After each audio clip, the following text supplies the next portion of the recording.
Hello guys, welcome to Soul Fiction. So in this video, we will see, what if Naruto was the master of solo leveling system? If you enjoy these kinds of stories, don't forget to show us some love by hitting the like button and subscribing to the channel. Your support means the world to us. Now, let's dive into the story. Chapter 1. The Unexpected Awakening. Late afternoon by Konoha's Memorial Stone. A gentle breeze swept the forest surrounding the Hidden Leaf Village, carrying faint scents of wildflowers and fresh grass. Naruto Uzumaki stood before the memorial stone, silent for once, fingertips lightly tracing the engraved names of fallen comrades. The Fourth Great Shinobi War had ended not long ago, leaving scars on both the land and the hearts of those who survived. Naruto's presence was a symbol of hope, yet even he felt echoes of the pain. He squinted against the evening sun. His new black and orange jacket fluttered as the wind picked up, ruffling his unruly blonde hair. Memories of the war remained vivid. The alliances formed under duress, the tearful goodbyes, and finally the triumph over Madara, Obito, and Kagaya. Now, the world was at peace, or so everyone wanted to believe. As footsteps approached, Naruto turned to see Sakura. She walked over with a solemn gaze before letting her posture relax. Still thinking about them? Sakura asked quietly. Yeah, Naruto said, nodding. I keep feeling like I should have done more. Don't do that to yourself. She gently rested a hand on his shoulder. You gave everything, Naruto. He forced a small grin. I know, just can't shake the feeling something's off. They lingered in reflective silence. Not far off, a group of younger shinobi practiced basic taijutsu with a supervising jonin. Life in the village was moving on. No matter how many ghosts still haunted the past. Sakura eventually nudged Naruto with her elbow. Tsunade-sama wants to see you. Something about strange chakra readings. Strange chakra readings. Naruto's eyes lit up with curiosity. Sounds interesting. Sakura chuckled at his sudden eagerness. Could be just a flicker of leftover war nonsense. But yes, interesting might be the right word. They made their way toward the Hokage's office, weaving through the bustling streets. The village was in a state of cautious optimism. Rebuilding efforts were ongoing. New shops had opened. Families were returning, and in every corner, cheerful chatter replaced the echoes of past battles. Yet Naruto's gut told him that peace was never that simple. Morning in the Hokage's office. Tsunade tapped a finger on a scroll, eyes narrowing at the text. Across from her sat Kakashi, who wore the Hokage robes. Officially, Kakashi was the Hokage now, but Tsunade helped oversee special matters. The collaboration of two powerful figures kept the village's leadership steady. Naruto stepped in, followed by Sakura, and gave a casual salute. Yo, Kakashi-sensei. Lady Tsunade. Kakashi eyed him with a bored stare, though amusement danced behind that masked expression. You're late. Naruto rubbed the back of his head. Yeah, well, had a moment at the memorial stone. Tsunade cleared her throat. Naruto, we've got intel about abnormal chakra signatures near the Land of Rivers. Could be nothing, or it could be leftover Zetsu clones. Naruto shifted, crossing his arms. Those things again. Kakashi nodded. We want you to take a small team and check it out. If it's a threat, neutralize it. If not, at least we'll know. Sakura stepped forward. I'll go too. This might be a medical threat. Who knows what that black goo could be up to. Naruto made a face. He really disliked anything to do with Zetsu or Kagaya's twisted legacy. But the chance to stretch his legs on a mission fired him up. All right, let's handle it. Afternoon departure from the village gates. They set out at midday.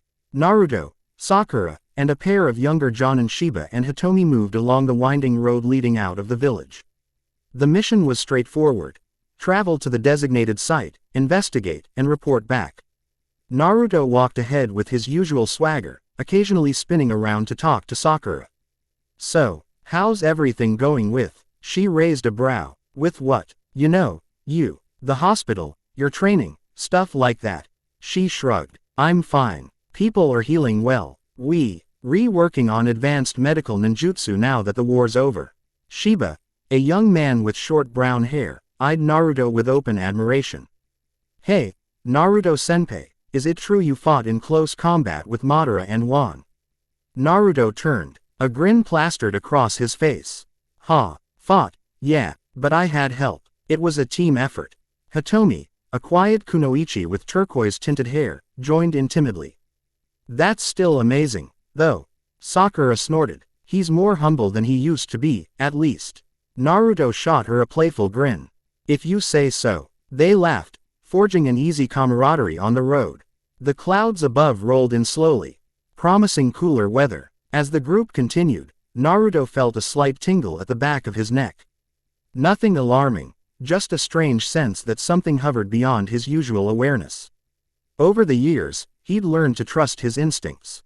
This tingle, though, was new, like a whisper he couldn't quite make out. Evening arrival at the abandoned shrine. Their journey led them to an old, half-collapsed shrine deep in the forests near the Land of Rivers. The building, blanketed with moss and tangled vines, crouched in a clearing. It might have once been dedicated to some nature deity, no one was quite sure anymore. A swirl of negative chakra seemed to linger on the air, and Naruto's whisker marks twitched with apprehension. Sakura placed a palm against the crumbling wooden gate, sensing faint chakra traces. Doesn't feel like normal Zetsu. Naruto nodded, stepping ahead. All right, keep your guard up. We'll do a quick check inside. Shiba and Hitomi fanned out, each scanning the perimeter. Naruto inhaled deeply, pressing the door open. Darkness flooded the interior, stale air rushing out. Broken statues and rotted pillars lined the corridor. Something felt off, like the entire place was too quiet. He flicked a small orb of blue chakra to light the way. The flickering glow revealed a corridor leading to a hidden chamber. Sakura leaned in. You first, Naruto. I'll watch your back. Quote. He smirked. Aren't I always going first? They advanced, and as they moved deeper, the strange tingling behind Naruto's eyes intensified. His mind raced with the possibility that the war's remnants had left behind more than expected. Had Kagaya's influence corrupted ancient shrines like this? Eventually, they entered a large chamber. Stone pillars circled a central pedestal. On top rested a broken tablet, covered in strange symbols, none of which Naruto recognized. He stepped closer, curiosity drawing him in. Sakura crouched by the pedestal, scanning for traps. This script, it's not any shinobi language I know. Naruto pressed a hand against the tablet. A pulse of energy rushed into his fingertips, startling him. What the? Suddenly, the chamber trembled. A swirl of dark chakra flared, and an inky blackness spread across the floor, as if alive and searching. Shiba and Hitomi dashed in from outside, eyes wide at the unusual sight. Shiba shouted, "We've got something crawling under the ground, heading toward." A spike of darkness shot up from the floor, knocking him back. The young Jonin hit a pillar with a pained grunt. Hitomi tossed a kunai, but it fizzled against the swirling mass. Naruto thrust out his hand. Shadow clones. Instantly, 2 clones appeared, each launching a Rasengan. The orbs smashed into the darkness, creating a shockwave that rattled the shrine. Yet the black mass continued to writhe, absorbing more energy. Sakura rushed to heal Shiba. Naruto, be careful. He didn't need her warning. This stuff felt wrong, like it wasn't exactly chakra, but something else. Naruto formed another Rasengan, this time channeling a bit of Kurama's power. The swirl of orange fox chakra flared around him. Then, out of nowhere, a voe, ice-cold and echoing, whispered inside Naruto's head. System initialization. Player recognized. Life-threatening scenario detected. Emergency quest activating. What? Naruto murmured, confusion blossoming. He hesitated mid-attack, nearly losing control of the Rasengan as he tried to process the words. The swirling darkness seized the moment and lashed forward, a tendril snapping at Naruto's torso. Kurama's chakra shield flared, but the blow still knocked Naruto back. He clenched his teeth, the wind momentarily knocked out of him. Inside his mind, the same voice repeated itself. Emergency quest. Survive. Current HP at 65%. HP. Quest. Naruto didn't recall anything like that. He'd read about chakra illusions or genjutsu that simulated mental instructions, but this felt different. The clarity of the voice was unnerving, and there was an edge of authority he couldn't ignore. He forced himself upright, eyes blazing. Whatever this is, I'm stopping it. Channeling more of Kurama's chakra. Naruto formed a massive Rasengan and slammed it into the approaching shadow. A thunderous impact cracked the floor. The darkness shrieked, dissolving into droplets that evaporated in the air. The shrine fell silent. Only the echoes of crumbling stone remained. Sakura hovered over Shiba, brow furrowed in concentration as she healed him. Hitomi remained on guard, scanning for any further sign of threat. Naruto stepped to the center of the room, heart pounding. The voice had vanished, but it left behind a sensation in his chest, a slight hum, almost like an echo. He gazed down at his hands. What was that? He muttered. Midnight at a campfire near the shrine. They set up a small camp outside, just far enough from the corrupted shrine to feel safe. The thick forest canopy overhead flickered with moonlight, as flames from the campfire danced on the faces of the team. Sakura nursed Shiba's injuries while Hitomi prepared a simple meal. Naruto stared into the fire, occasionally rubbing his temples. Sakura glanced at him. You look off. I heard something. A voice in my head. It said, system initialization. Something about an emergency quest. He tapped his temple. I was sure it wasn't Kurama. It was new. Completely new. Sakura shared a concerned look with Hitomi. Could it be some leftover genjutsu trap? Naruto frowned. I don't know, but it didn't feel like a normal genjutsu. Usually, I can break out of those easy. Shiba, lying back against a tree trunk, spoke weakly. I've never heard of anything like that either. Silence. The crackling of the fire seemed unnaturally loud. Naruto closed his eyes and focused inward, trying to sense Kurama's chakra. He found the familiar presence, but there was an undercurrent like a second voice or dimension inside him, silent but waiting. You have one unclaimed reward. Naruto's eyes snapped open. The voice again. Distant, neutral. He glanced around, but no one else reacted. Sakura was busy. Hitomi was stirring soup. Shiba looked half asleep. This was happening only in Naruto's mind. He shut his eyes again, diving into his mental space. Usually, when Naruto communicated with Kurama, he appeared in a sort of mindscape with the foxes. Giant cage, though that cage had been undone long ago, replaced by a more open mental realm. Now, swirling lines of text hovered in the darkness, something entirely foreign. Quest complete. Survive. Rewards. +1 stat point. +1 skill. Basic shadow summoning. Stat point. Skill. Naruto whispered within his own consciousness.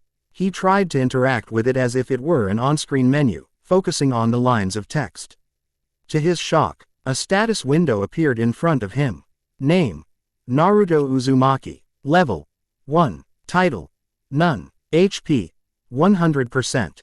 Chakra. Skills: Shadow Summoning, Basic Rasengan, Shadow Clone Jutsu, Additional Jutsu not registered. Inventory: empty. He nearly jumped out of his skin. This was impossible, or rather, it made no sense in the usual shinobi system. Chakra levels weren't measured by HP bars. Titles, skills, levels. That was some strange gamified concept he'd never seen. And something else struck him as odd. The chakra line was question marks. As if the system couldn't quantify He Nine Tails or the unique Sage of Six Paths power he possessed. Outside his mind, Sakura waved a hand in front of his face. Naruto, you're spacing out. Talk to me. He snapped back to reality. I think I have some weird system inside me. Like a game. It's telling me about leveling up or something. A game. She shook her head in confusion. Naruto, we should get you to Tsunade or Lady Shizune for a checkup. He grimaced, still reeling. Sure, but let's finish the mission. That black stuff might still be around. They decided to rest for the night, with Shiba and Hitomi taking first watch. Sakura dozed off near the fire, trusting Naruto's presence to ensure safety. But Naruto couldn't sleep. Instead, he sat up, gazing at the starry sky, mind echoing with the notion of a system. He remembered the urgent voice commanding him to survive. If this power was real, maybe it could help him protect the village from whatever new threats lurked. An hour before dawn, on the outskirts of the shrine, unable to rest, Naruto slipped away from the camp. He approached the broken shrine's entrance again, cautious but determined to poke around. The oppressive aura was gone, though the air still crackled with a faint residue of alien energy. He clenched his fists, opening and closing them. Then, Recalling the text he saw, basic shadow summoning, he decided to experiment. He focused his chakra, imagining how he usually performed jutsu. But the system's presence nudged him differently, as though urging him to tap into some cosmic store. Skill. Basic shadow summoning. Dark chakra swirled at his fingertips. Startled, he nearly lost concentration, but he pressed on, willing that energy to take shape. A small shadowy figure coalesced near his feet, rising from the ground as if drawn by an unseen hand. It looked vaguely humanoid, about half Naruto's height, with glowing white eyes. He stumbled back, heart racing. Whoa! The creature blinked, then bowed stiffly, like it awaited his command. Naruto felt an odd connection to it, like when he controlled his chakra for a jutsu, but also entirely distinct, as if a new channel had opened. He scratched the back of his head. "Are you on my side?" The figure gave no verbal reply, but somehow Naruto sensed loyalty emanating from it. Carefully, he moved his hand side to side, and the shadow soldier followed the motion, stepping in sync. A surge of excitement hit Naruto. This was new power. He'd never dreamed of controlling a literal shadow creature. But a flicker of wariness tempered his enthusiasm. The jutsu felt alien, almost sinister. He reminded himself that not all power was meant for good. He had to be careful. He tried speaking softly. "Let's see what else you can do." Commanding the shadow, Naruto had it run around the clearing. It moved with surprising speed. Though it stumbled on uneven ground, clearly not an advanced or intelligent entity. Naruto guessed the basic shadow summoning was well earned. Still, the potential was there. Footsteps crunched behind him. Naruto spun, the shadow soldier dissolving instinctively into the ground. Sakura stood a few feet away, arms crossed, wearing a concerned expression. "I woke up and you were gone. Of course you'd be here trying something crazy." Naruto sighed. "I just had to see for myself." She looked at him, then at the faint residue of black chakra dissipating. "So it's real. Some new jutsu." He nodded slowly. "It's part of this system thing. I can summon shadows now. Normal ninjutsu. It feels dark. Are you okay?" Naruto shrugged. "I'm fine. Actually, I feel great, like I tapped a new well of energy. But it's weird, Sakura. I can't fully explain." She stepped closer, scanning his face for any signs of possession or corruption. "I trust you. Just promise me you'll be careful with it." "Okay." He let a lopsided grin form. "When am I not careful?" She almost rolled her eyes but then burst out laughing in relief. "Let's get back. We need rest. We'll head to Konoha in the morning and figure this out." Dawn in Konoha's main street. They completed the minimal investigation around the shrine, finding no further leads, and decided to return at first light. Naruto was exhausted from lack of sleep, but he concealed it behind a confident stride. Shiba and Hitomi also looked worn out. No one enjoyed tangling with unknown malevolent forces. Once they reached Konoha's gates, the routine security check proceeded with the usual courtesy. An eager genin saluted Naruto, who gave a friendly wave. The group split off. Sakura guided Shiba to the hospital, while Hitomi went to report the mission details to the intelligence division. Naruto made a beeline for the Hokage Tower, intending to talk to Kakashi. On the way, villagers greeted him with warm smiles, some calling out thanks for his service in the war. He nodded politely, though his mind felt crowded with questions. Halfway to the tower, a familiar voice rang out. "Hey, Naruto." He turned to see Ino Yamanaka. She wore a violet sleeveless top and snug black shorts, exuding her usual confident air.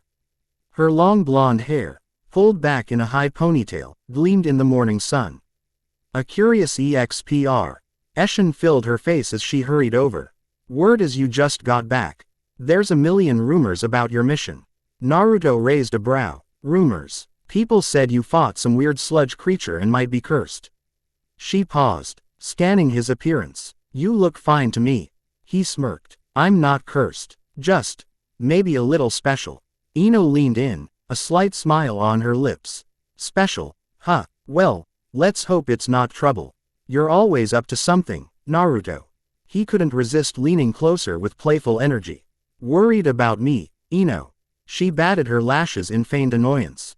"HMPH. Don't get cocky." But if you ever need a good mind jutsu specialist, I'm your girl. A spark of boldness hit Naruto. He reached out and gently placed a hand on her hip, drawing her closer. That's so. Maybe I'll take you up on that offer. Surprised, Ino's cheeks warmed, but she didn't pull away. She raised her chin. You've gotten cheeky after the war. He chuckled. I'm just feeling more myself. They stood there, a playful tension filling the air, until she stepped back with a teasing grin. All right, hero, you better go see Kakashi-sensei or Tsunade-sama. If something's going on, we don't want you dropping dead in the street. Quote. Naruto laughed, thanks for the concern, and with a quick wave, he left her behind, grin still on his face. Despite the swirling uncertainties in his life, the newfound confidence was undeniable. Maybe it was the level up effect he felt unstoppable. Yet a sliver of caution nagged at the back of his mind. Power without understanding could turn dangerous quickly. Mid-morning, Hokage's private chamber, Kakashi, Tsunade, and Shizune listened as Naruto explained the mission minus the deeper details about the system. He stuck to the basics. They encountered an unknown dark chakra, fought it off, and closed out the area for further investigation. Tsunade tapped a finger against the desk. If it's not exactly Zetsu, it might be a new threat or a leftover Otsutsuki technique. We can't risk ignoring it. Shizune folded her arms. I'll dispatch a medical team with sealing experts to analyze the shrine further. Kakashi peered at Naruto with half-lidded eyes. You're leaving something out, I can tell. Naruto's jaw tightened. Kakashi's perception was annoyingly sharp. He debated how much to reveal. There was a weird moment. I heard a voice, like a forced genjutsu. But it didn't feel normal.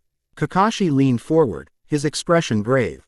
Naruto, if there's any chance you're compromised, we should examine you.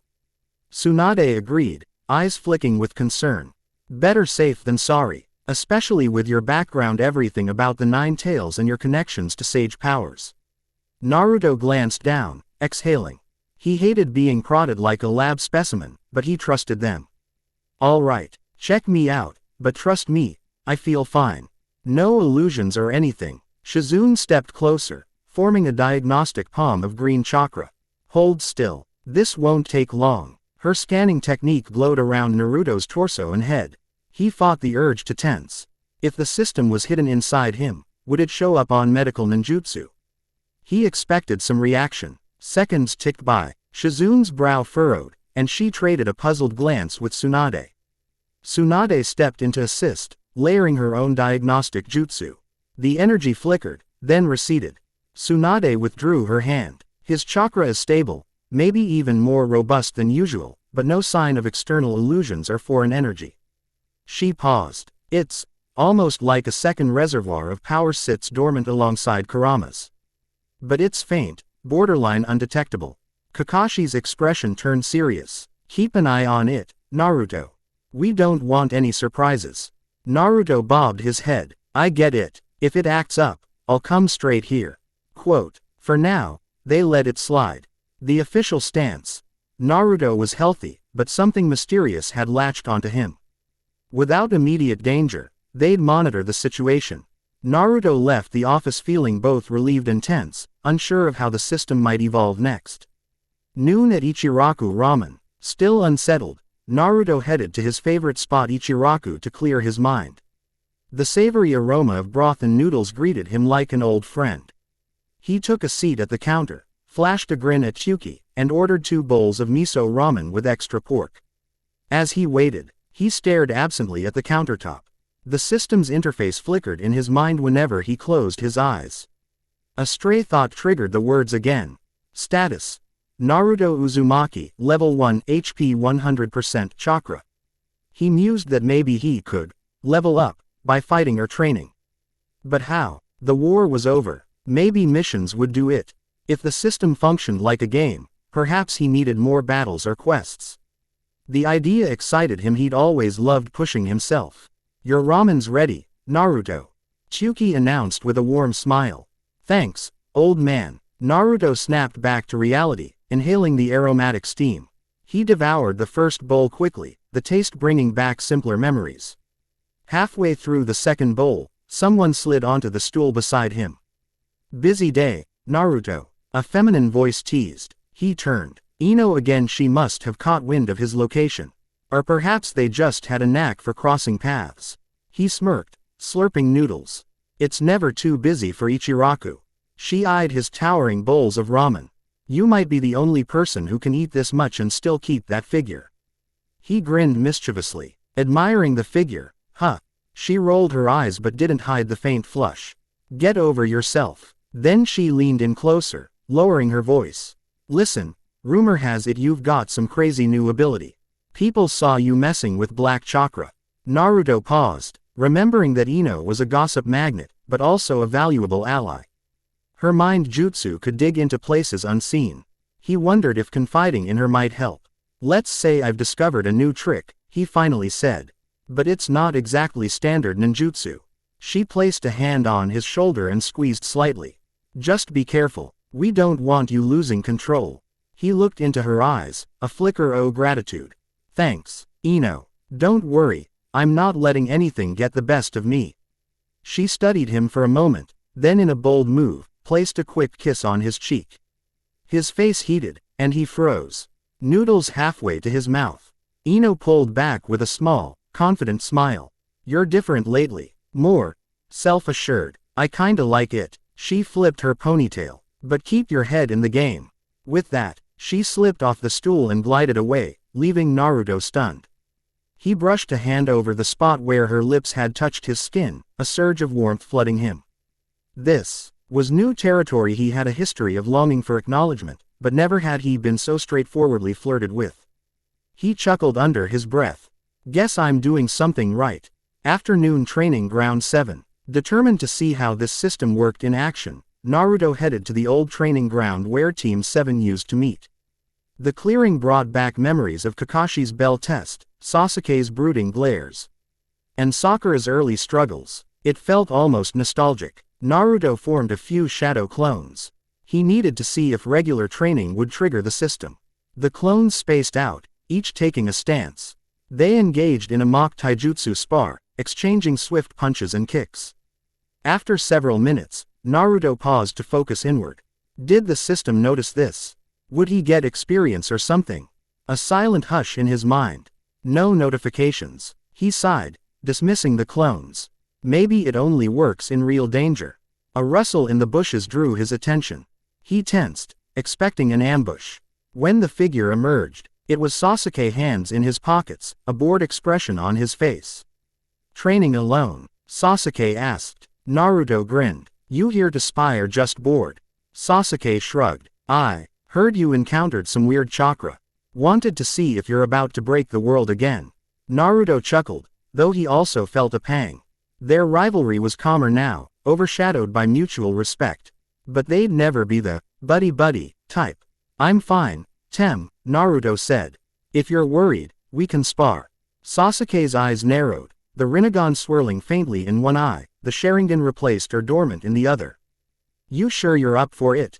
Naruto set his feet, summoning a swirl of chakra. Always up for it. They dashed toward each other. Sasuke's fist swept out. Naruto parried with a forearm block. A quick flurry of kicks and counters ensued. Their movements were fluid, well practiced from countless battles. Naruto tested how the system might react to real conflict. Each time Sasuke pressed him, Naruto tried to call upon the shadow summoning, but it refused to activate.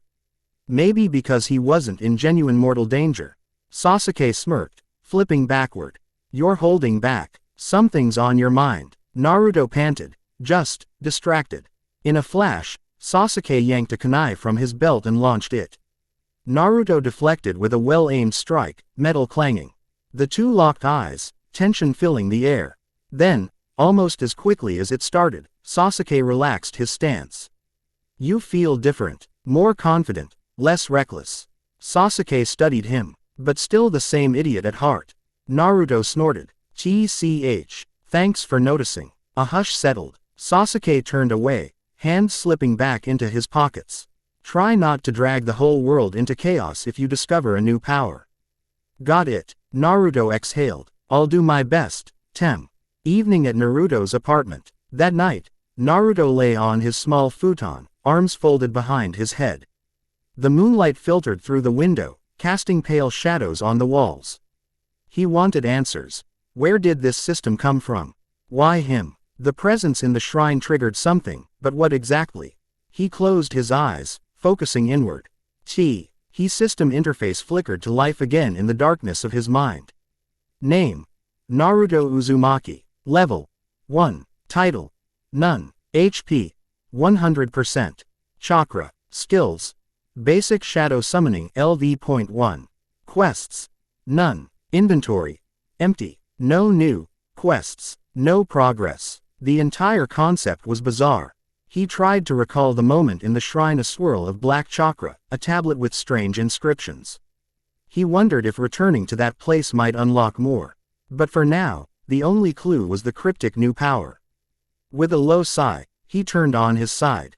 Sleep came in fits. Dreams of shadow soldiers and swirling text haunted him. A quiet tension thrummed in his chest, as though a new destiny was coiling up, waiting to pounce. Midnight Pav. Mysterious observer. Far beyond the village walls, a masked figure perched on a withered branch, gazing toward the distant glow of Konoha. This observer felt the disturbance from the shrine earlier in the day. In one gloved hand, a small black orb shimmered, pulsing in tune with a sinister power. The figure's voice was a whisper carried by the wind. So the heir of the Nine Tails has awakened a new force. Interesting. They vanished into the night, leaving behind only a faint echo of ominous laughter. Early morning at Training Ground 7 again. Naruto rose with the sun. Restless energy propelled him to the training grounds once more. He wanted to push the boundaries of the system, if he could prompt a quest, or a power surge. He tried everything. Extreme physical drills, attempts at summoning more advanced shadow creatures, meditating to communicate with the system. Still nothing. Aggravation built in his chest. What's the point of having a level, if I can't level up? He threw a frustrated punch at a practice log, splintering the wood. In that moment, a new text flashed in his mind. Daily quest. Physical training. 1.100 push-ups. 2.100 sit-ups. 3.100 squats. 4.10 kilometers run. Completion reward. +1 stat point. Failure penalty. Naruto blinked. The system gave him a daily quest. It read almost comically, like an old-school workout routine. But curiosity replaced frustration. If this was how he advanced, he'd do it. He dropped to the ground, cranking out rapid push-ups. 100 push-ups. Easy. He breezed through them, swiftly moving on to sit-ups, squats, and then a 10 kilometers run around the village outskirts. People looked on in surprise as he sprinted past them multiple times at dawn. By the time he finished, he was drenched in sweat, panting heavily. When he collapsed on a grassy patch, the system pinged. Daily quest complete. Reward claimed. +1 stat point. New stats unlocked. Strength, agility, vitality, perception, chakra control. The interface displayed his new stats, all labeled at base values. Naruto felt a slight rush of energy flow through his muscles. An afterglow of intense training but amplified. This was real. The workout was physically beneficial, but the system seemed to multiply the effect. He grinned, excitement surging. So that's how it works. He scanned the interface, noticing he could allocate the stat point to any category. Intrigued, he placed it in agility. Immediately, he felt a subtle lightness in his body. This was insane, like the cheat codes he'd once heard described in arcades. A faint laugh escaped his lips. If he kept doing these quests, leveling up would be inevitable. And if leveling up granted him stronger Vir scions of shadow summoning or even more jutsu, then soon he'd be unstoppable. He clenched a fist. I'll master this power. Use it to protect everyone. Afternoon visit to Sakura's clinic. Sakura was overseeing a small clinic for recovering war veterans. Naruto strolled in, sweat still clinging to his brow from the morning's training marathon. She glanced up from her notes, eyebrows raised. You look like you ran a marathon, she observed. He flashed a broad grin. Something like that. Feeling better than ever, though. Must be nice, she teased. I'm stuck here with charts. He sidled up to her. We can swap. I'll do charts. You do push-ups. She poked his forehead lightly. No thanks. I've got enough on my plate. He was about to ask her for more advice on unusual powers, maybe Enshin. The daily quest, when he noticed the exhaustion in her eyes. Stress lines edged her face. She'd been working non-stop since the war ended, healing residual wounds and trauma in the village. He softened. Sakura, take a break if you need it. We all deserve some rest. She forced a smile. After everything, I just want to make sure no one else suffers. Naruto gently placed a hand on her shoulder, eyes sincere. And that's why you're incredible. But don't run yourself ragged. He impulsively leaned in, pressing a light kiss to her cheek in a warm, supportive gesture. Sakura froze, face turning crimson. Naruto pulled back, a playful glint in his eye. What was that for? She stammered. He shrugged with a grin. Just a thank you. For always looking out for me. She rolled her eyes but let out a soft laugh, her cheeks still pink. You're such a dork, she mumbled. Yet, the tension in her posture eased. Before leaving, Naruto looked back with a quiet nod. See you around, Sakura. Late afternoon at the Hokage Tower. Naruto headed upstairs to see Kakashi again, intending to ask if any new missions or intel had come in about weird artifacts or powerful energies. To his surprise, he found Tsunade there as well, hunched over a stack of scrolls with Shikamaru. The lazy genius gave Naruto a quick nod, clearly bored. Kakashi greeted Naruto with a half wave. Something on your mind? Naruto stepped forward, crossing his arms. Any new info about that shrine or its inscriptions? Tsunade looked up, a hint of frustration in her eyes. The sealing team reported back. The energy signature is practically gone. The tablet's symbols are ancient, but we can't decode them. Something about monarch or shadow. It's incomplete. Naruto's pulse quickened at the word shadow. He tried to maintain composure. So, nothing else. Shikamaru sighed. For now, no. We're running in circles. Naruto pressed. Any chance I can see that broken tablet or the data we have on it? Maybe my sage mode or something could help. Kakashi regarded him curiously. You're that interested? Naruto shrugged, scratching his cheek. Never hurts to check. Tsunade exchanged glances with Kakashi. Then she relented. Sure, if you want to dig around. Be my guest. But let us know if you find anything. Evening at the archives. Carrying special permission, Naruto delved into Konoha's vast archives, a maze of shelves stuffed with centuries of scrolls, records, and artifacts. Behind locked doors, he found the fragment of the ancient tablet. He set it on a low table, cross-legged in front of it, eyebrows furrowed in concentration. In his mind, the system stirred, reacting faintly to the presence of the same energy. A subtle tingle spread through his fingertips as he touched the broken surface. Faded letters were etched into the stone, some partially destroyed. He made out fragments. Arrow, Mon, Shadow, Test, Ascend. No direct help. Naruto sighed, glancing at the stony shards. If the system originated here, YBE it was sealed in this shrine ages ago, waiting for the right host. Or maybe it latched onto him by chance. His introspection was broken by footsteps. He turned to see Hinata in the doorway, fingers clasped anxiously. She wore her usual soft expression, though it brightened at the sight of him. Naruto-kun, I heard you were in the archives. Are you okay? He smiled, setting the fragment aside. I'm good, just trying to figure out some weird jutsu stuff. She approached, kneeling beside him. Her pale lavender eyes flicked to the tablet, then back to him. Is this about that new power you acquired? Naruto hesitated, but Hinata's gentle gaze invited trust. He nodded. I'm trying to learn more, but there's not much info. She reached for his hand, gently curling her fingers around his. Be careful. You already hold so much responsibility. The warmth of her touch soothed him. He rubbed the back of her hand with his thumb, voice lowering. I know. I'll handle it. Slowly, he leaned in, pressing his forehead against hers. She blushed, trembling slightly, but didn't pull away. A soft intimacy enveloped them. Hinata, he murmured, thank you for always believing in me. She closed her eyes, voice barely above a whisper. Of course, Naruto-kun. Always. They lingered in that moment, hearts thrumming. Then he gently pulled away, noticing the flustered pink on her cheeks. He gave her a reassuring smile and stood, collecting the tablet pieces carefully. Nightfall in Naruto's apartment. Back in the dimly lit confines of his home, Naruto placed the fragments on his small table. He tried channeling chakra into them, hoping to trigger something. The stone glowed faintly, then died down, leaving him at a dead end. He sank onto his futon, exhaustion creeping up. The day had been a whirlwind. Daily quest training. Glimpses of romance, more questions than answers. But an undercurrent of excitement had taken hold. This system was more than a burden, it was a chance for growth. He thrived on that. In the quiet, he willed the system window to appear.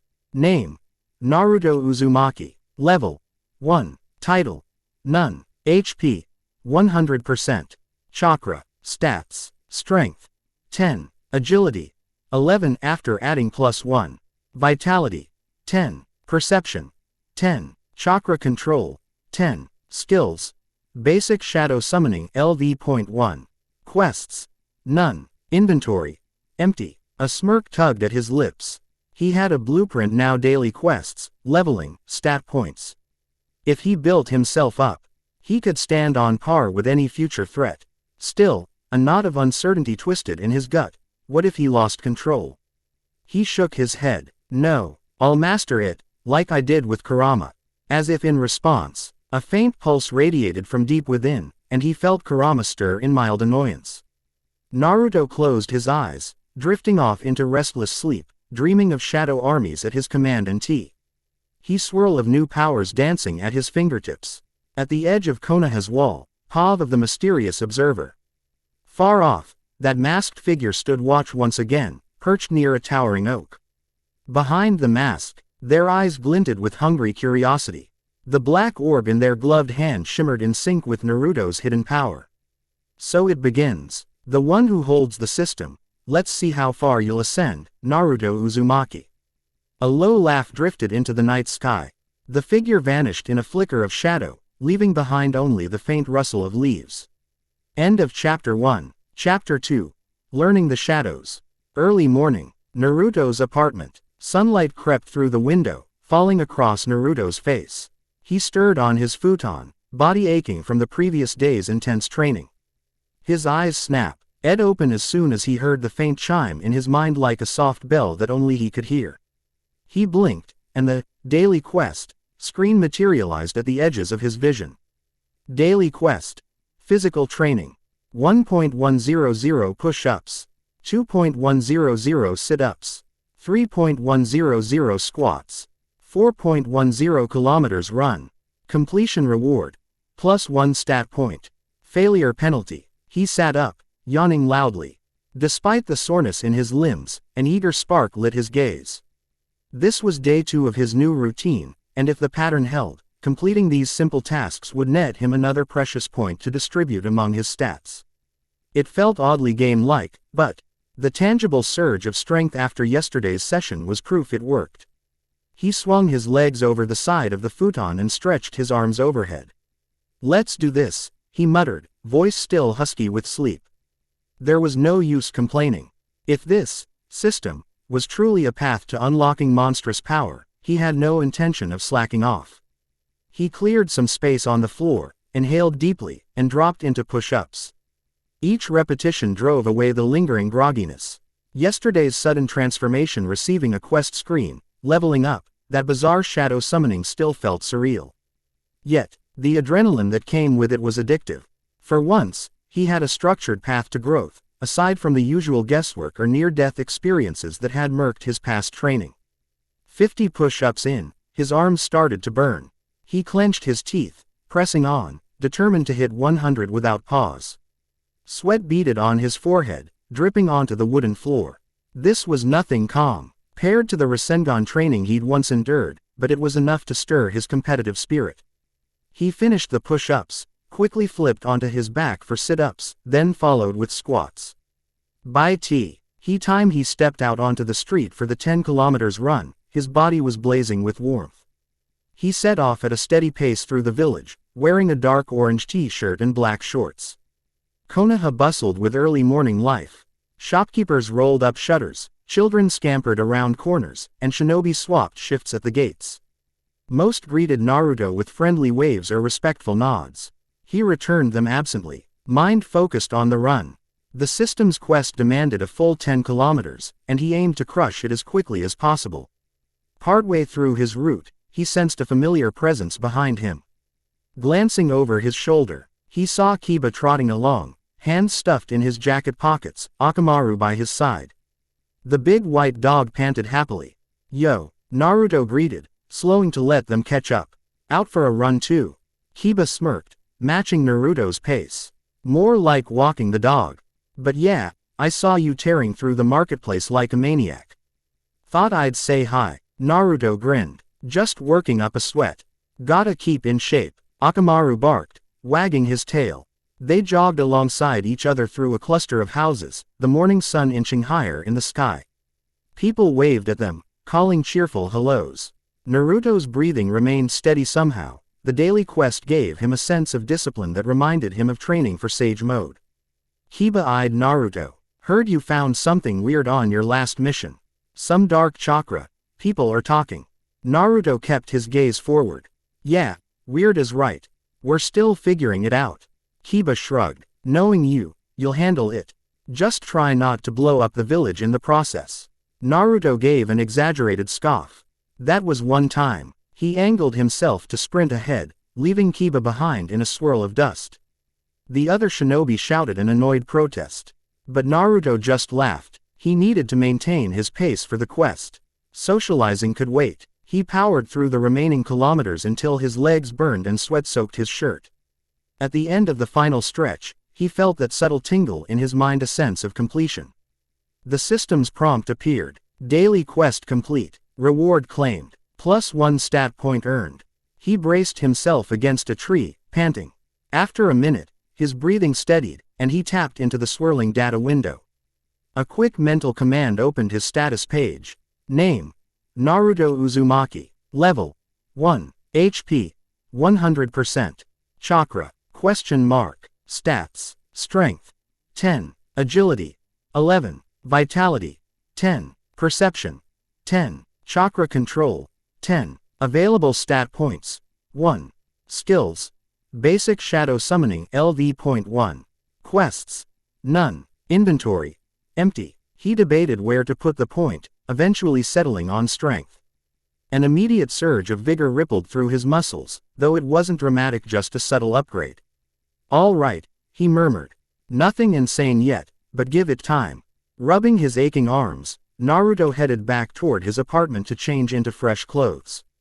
It was already shaping up to be a busy day, and he had no idea what challenges lay ahead.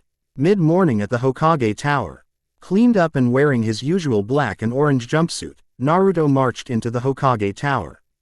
Kakashi was in a meeting with Tsunade, Shikamaru, and a couple of intelligence officers.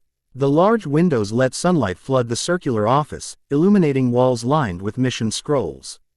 Tsunade noticed Naruto at the door and beckoned him in. "We're just about done here." She turned to the intelligence officers. "Go ahead with the infiltration mission as planned. Keep me updated." The officers bowed and left. Shikamaru lingered, arms folded over his chest, looking as if he'd rather be napping.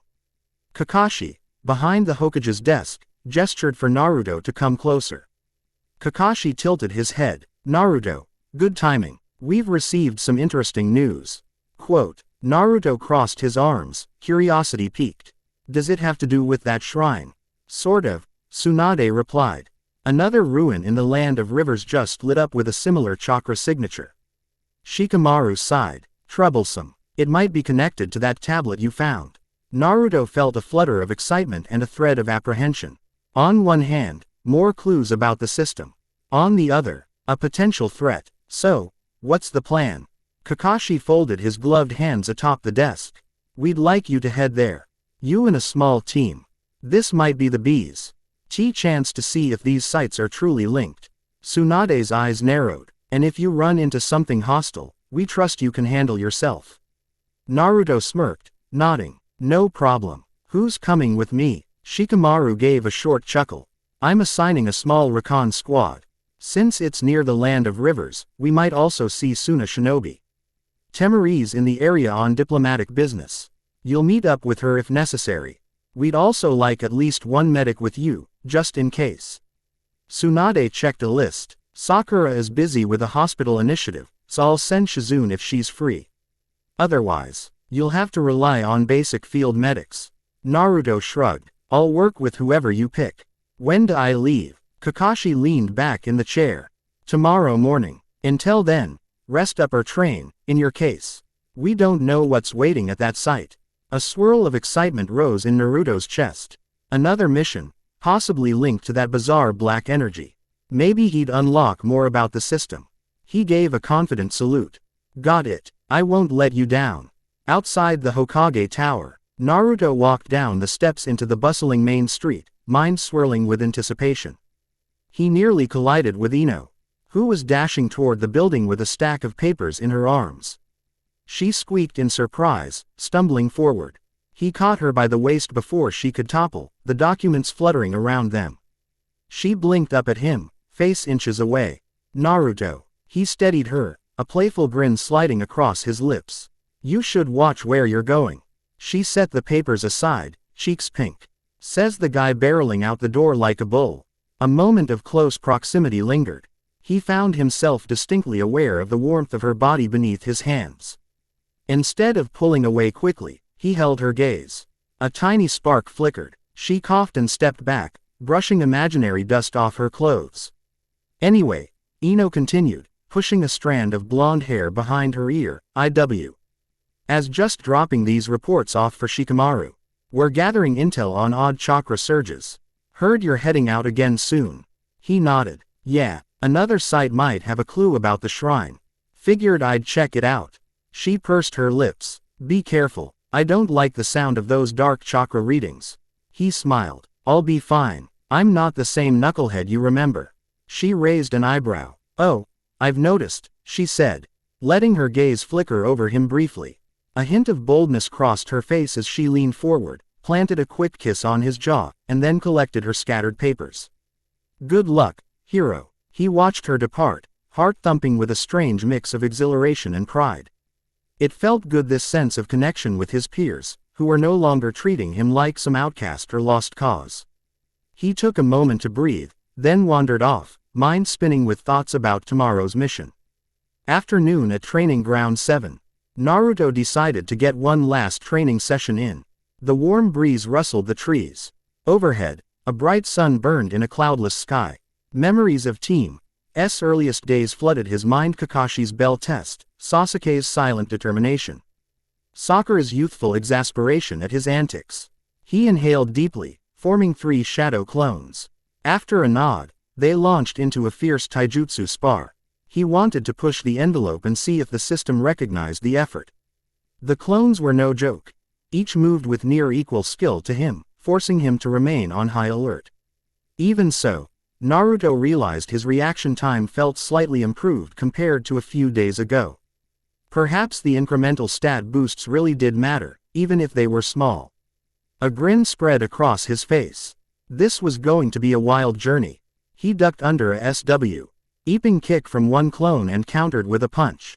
The clone blocked and retaliated with a flurry of blows, each of which Naruto parried. Another clone jumped over him, trying to land a kick from above. Naruto rolled aside, then spun with a backhand strike that connected, dispelling the second clone in a puff of smoke. Gotcha, Naruto muttered, eyes shifting to the remaining 2.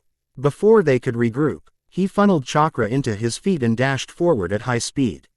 He collided with the closest clone, delivering a sweeping kick that shattered it into smoke. The last clone tried to form a Rasengan in retaliation, but Naruto flickered behind it. With a decisive chop, the clone vanished. Breathing hard, Naruto lowered his stance, adrenaline coursing through him. He checked his mind for any system prompts. Nothing. It seemed it only rewarded daily quest completion and genuine danger. He rubbed the back of his neck, a wave of mild frustration rising. Guess I'm not gonna level up just from beating up my own clones. Just then, he sensed someone's chakra approaching. Turning, he spotted Tenten weaving between the trees, a scroll in her hand. She paused at the edge of the clearing, one brow raised. Naruto, you training alone? She asked, stepping forward. He flashed a grin. Well, yeah, gotta keep up the pace. Tenten wore a practical outfit of dark pants and a sleeveless top, her hair in two neat buns. She was known for her weapon expertise and no-nonsense attitude. Yet there was a friendly familiarity in the way she greeted him now. Naruto noticed a slight softness in her expression. She set her scroll down on a flat rock. Care for some company? I'm testing out a new summoning seal. Could use some help. He shrugged. Sure, I was just wrapping up, but I've still got energy to spare. She smiled, stepping closer. Great, let's see if you can handle what I've got. They moved to the center of the clearing. Tenten unfurled her scroll in a swift motion. Symbols spread across the paper, forming a complex pattern. With a practiced flourish, she channeled chakra, and the seals glowed. In an instant, a flurry of weapons kunai, shuriken, even a few short spears materialized in midair. They hovered momentarily before raining down in a shimmering assault. Naruto's eyes widened. Whoa! He leapt back, forming a hand seal for shadow clones. 3 copies appeared around him, each snatching incoming kunai or deflecting them with their own. The clang of metal on metal rang through the training field. Tenten directed the barrage with fine chakra control, forcing Naruto and his clones into a dynamic dance of dodges and parries. With a playful grin, Tenten increased the pace. More weapons hurtled toward them, spiraling in arcs that tested Naruto's agility and reflexes. He dove and flipped, weaving around the lethal rain. Each time he successfully deflected a projectile, it rattled to the ground.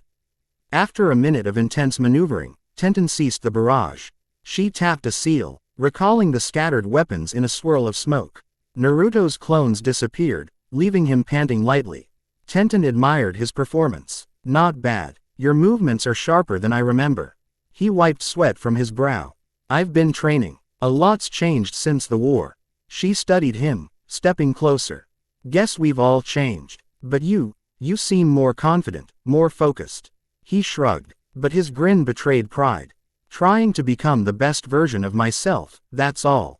A moment of silence settled. They stood in the sunlit clearing, tension and curiosity in the air. Tenten gave him a thoughtful look. You really have grown up, Naruto. She bit her lip, then reached out, fingers lightly grazing his arm. If you ever need a sparring partner, or anything, you know where to find me. He felt his heart give a quick, unexpected lurch. That hint of interest from Tenten was new. He stepped forward, boldness stirring in him. I might just take you up on that offer. She didn't back away, eyes steady on his. But then, almost as if reality intruded, she cleared her throat and dropped her gaze. Anyway, thanks for the help. He smiled, giving a warm nod. Anytime. They chatted for a bit longer about upcoming missions, weapon prototypes, and the ongoing reconstruction in the village. Though the conversation was casual, an undercurrent of mutual respect and intrigue ran beneath every word. Naruto welcomed the shift. He'd always admired Tenten's tenacity but had rarely interacted with her on a personal level. After they parted, Naruto gathered his things, a lingering sense of satisfaction humming through him. Strange dark power or not, life was starting to feel fulfilling. He had new strength to master, a mission on the horizon, and no shortage of friends or potential romance to keep things interesting. Late afternoon at Konoha Hospital, Sakura was elbow-deep in medical paperwork and patient charts when Naruto popped in for a visit. The white walls of the hospital corridor felt claustrophobic to him, too sterile and quiet compared to the training grounds. Still, he trudged through, seeking out Sakura's usual station. He spotted her in a small office, her pink hair pulled back in a loose ponytail as she studied a clipboard. She looked exhausted, but the determination in her face reminded him of how driven she was to help others. Yo, Naruto greeted, leaning on the doorframe. She looked up, relief crossing her features. Naruto, I'm swamped, but come in. He slipped inside, carefully navigating around a desk cluttered with scrolls, books, and half-empty coffee cups. She set down the clipboard and regarded him curiously. You all right? She asked. You look happy. He shrugged, grinning. Maybe I am. I've been training like crazy, and a new mission is lined up. Feels good to have a purpose. She nodded, though her expression flickered with something akin to worry. I heard about the new site you're investigating in the Land of Rivers. Are you sure you're ready for more weirdness so soon? Naruto took a seat. Absolutely. In fact, I'm counting on it. I need more clues about that power from the shrine. Sakura drummed her fingers on the desk. Just promise me you won't take reckless risks. You're dealing with forces none of us fully understand. He reached across the desk, lightly covering her hand with his. I won't be alone. And I'll be careful. She squeezed his hand in return, eyes softening. A quiet moment passed, the tension of the hospital environment suddenly less pressing. He noticed the subtle flush on her cheek. And felt a wave of gratitude for her steadfast concern. She spoke again, voice quieter. And, thanks for the pep talk yesterday. I was pretty stressed. You coming by helped. Naruto's lips curved into a gentle smile. Anytime. You know that. He caught himself glancing at her lips, a flicker of desire stirring. Something about this newfound confidence, about the sense that he was free to be himself, emboldened him. She seemed to notice, eyes widening slightly. Rather than shrink away, she leaned forward, her free hand resting on his shoulder. In a moment of unspoken agreement, he closed the distance. Their lips brushed softly. It was a tender, hesitant kiss at first, a tentative exploration rather than a headlong dive. Warmth flooded Naruto's chest, mixing with a rush of triumph and affection, things he'd once only dreamed of. Sakura lingered a beat, then drew back, cheeks aflame. She glanced at the doorway as if worried someone might barge in. Naruto. He exhaled, trying to steady his racing heart.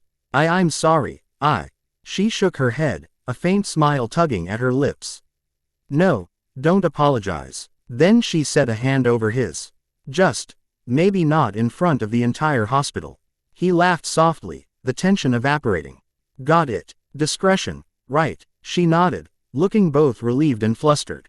Yeah. They shared a few more quiet moments before a nurse called out from the hallway, asking for Sakura's assistance. She rose, smoothing her lab coat. Duty calls. He got up, giving a playful salute. Go be the amazing medic you are. She shot him a small grin. Be safe on your mission. Come back in one piece.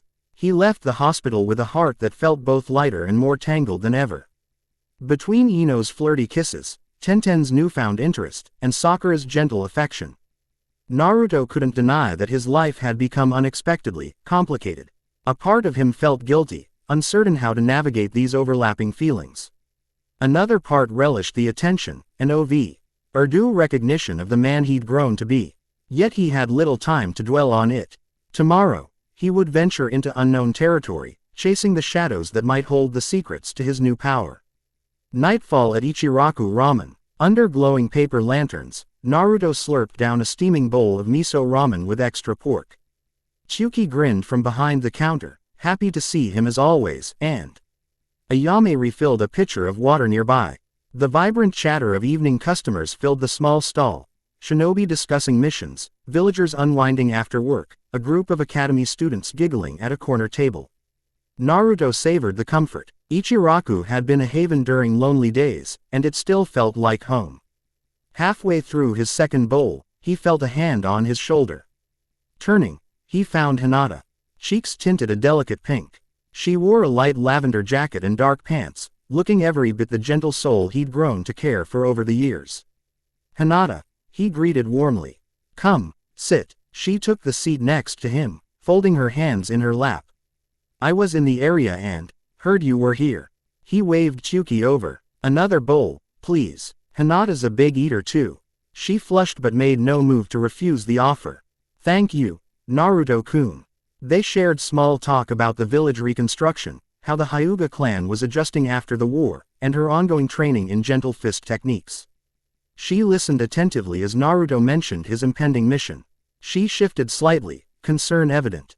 You'll be careful, right? I've been sensing unusual currents in the village chakra flows. It might be connected to those sites. Naruto nodded. I will. Gotta figure out what that shrine energy was. And if it's dangerous, I'll handle it. She hesitated, then quietly reached for his hand under the counter. He let their fingers intertwine. A gentle wave of warmth and affection passed between them. Despite all the changes in his relationships lately, Hinata's steadfast devotion was something he never wanted to lose or take for granted. He turned to meet her eyes, a soft sincerity in his voice. I promise, When I get back, let's spend some real time together. Go on a walk, have a meal, something. I owe you that." She blushed but managed a timid nod. I'd like that." Chuki slid Hinata's ramen in front of her, forcing them to release each other's hands. She fared a polite bow of thanks and began eating, a shy smile hovering on her lips. Naruto returned to his own bowl, feeling a pleasant buzz settle in his chest. For a while, they ate in comfortable silence, occasionally exchanging glances that made his heart skip. Late that night, Naruto's apartment. After parting ways with Hinata, Naruto walked through the dimly lit streets back to his small apartment. The day felt long and full training. Unexpected kisses, hospital visits, mission briefings. Yet despite the whirlwind, he still had enough energy to do a bit more practice. If the system demanded daily improvement, he intended to deliver. Inside his apartment, he shed his jacket and flopped onto the futon. He checked the system interface. Name: Naruto Uzumaki. Level: 1. HP: 100%. Chakra. Stats: Strength: 11. Agility: 11. Vitality: 10. Perception: 10. Chakra Control: 10. Skills: Basic Shadow Summoning LV.1. Quests: None. Inventory: Empty. He remembered that Shadow Summoning was still at level 1. Let's see if I can raise it before the mission. He sat cross-legged, focusing on the skill. The memory of how he'd summoned that small soldier returned. He'd visualized tapping into a hidden well of energy. Closing his eyes, he coaxed out the swirling black chakra. A faint tingle spread in his core, then extended to his fingertips. The room's shadows seemed to bend and quiver, like they recognized him as a master. With a low exhale, he summoned a single shadow soldier. It materialized on the floor, a small, vaguely humanoid silhouette with glowing white eyes. Naruto considered it carefully. "Can you talk?" he asked in a low voice, though he expected no answer. The soldier just bowed in silent acknowledgement. "Okay, can you move to the door?" he commanded. The soldier turned and walked to the apartment door. Steps somewhat stiff but purposeful. It stood at attention, waiting for more orders. Naruto rubbed his chin. "That's so weird. It's loyal and it has a limited sense of direction. But it's definitely not alive in the normal sense." He tried summoning a second soldier, but that effort fizzled out halfway.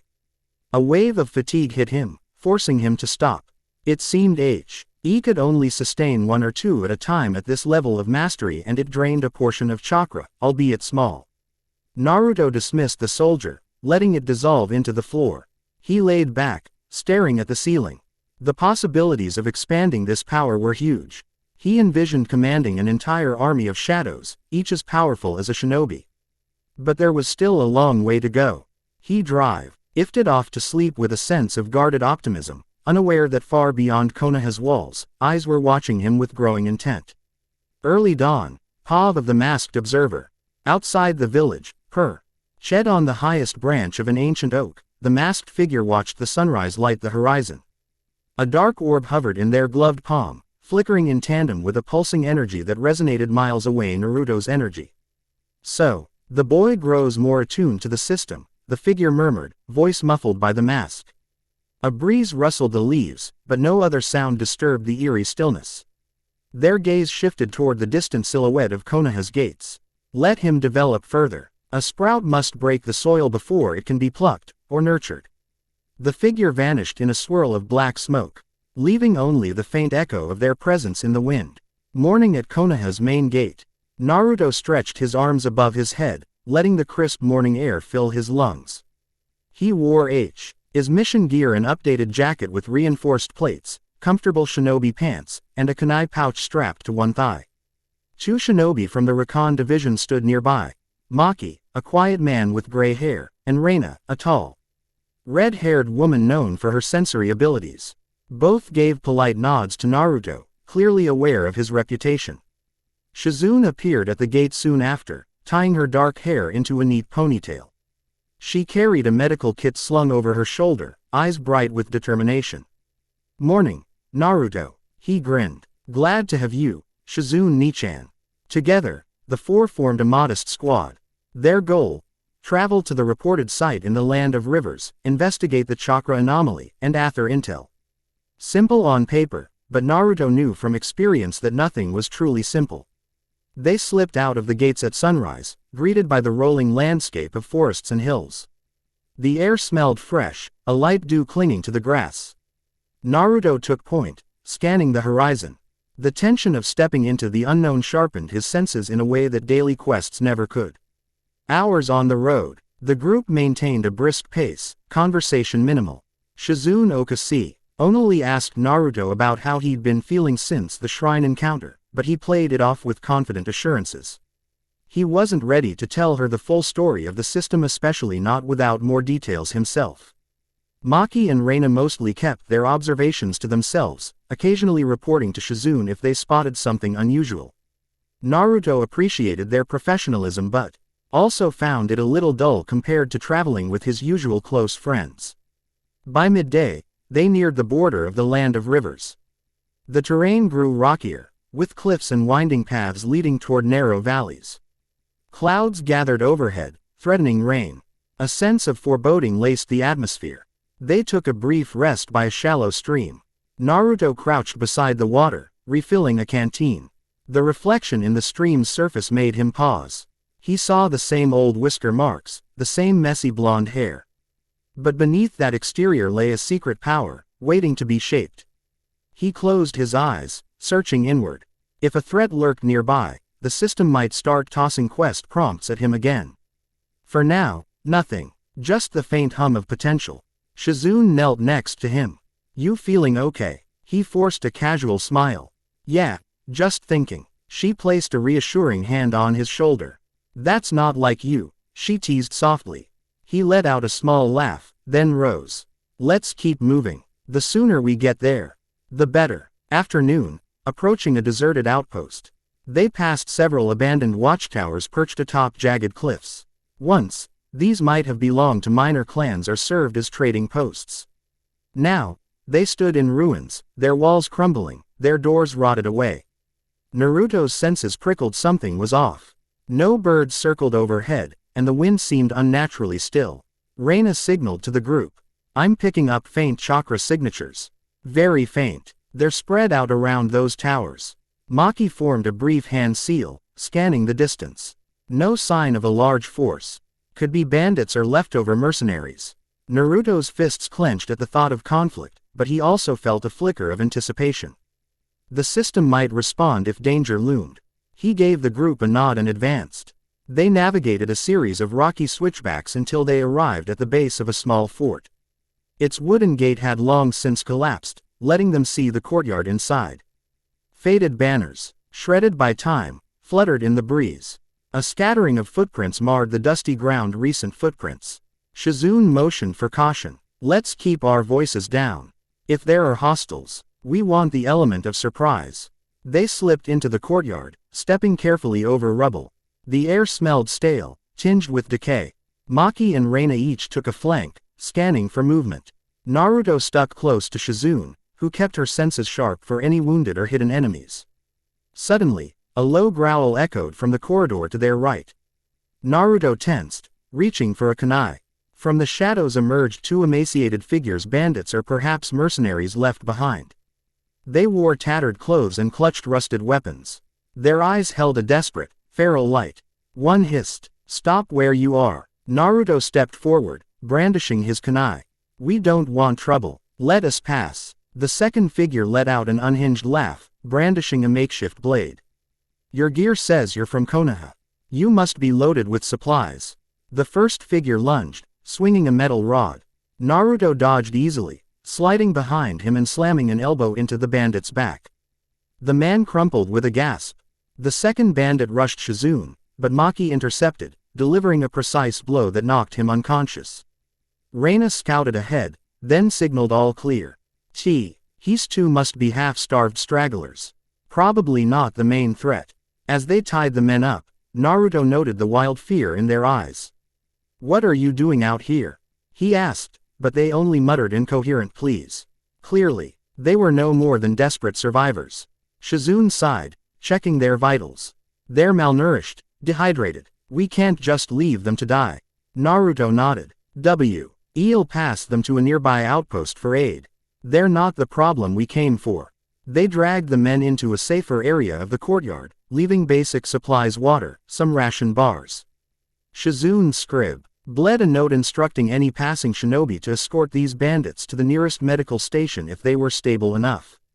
It was an unorthodox mercy, but Naruto had seen enough suffering in the WAR to know that not every lost soul was beyond saving. With that done, they pushed deeper into the outpost. Narrow halls led to half-collapsed chambers. Splintered crates and broken pottery told a story of long-ago evacuations. Occasionally, they spotted faint footprints in the dust. Someone else had been here recently, though whether they'd already left was unclear. In the largest chamber near the center of the fort, they came upon a curious sight. A circular pit carved into the stone floor, ringed by faintly glowing markings that resembled the shrine's symbols. The same eerie aura prickled Naruto's senses. He moved closer, heart racing. The glow pulsed like a heartbeat, black and purple energy swirling lazily inside the pit. Maki and Reina frowned, unsure what to make of it.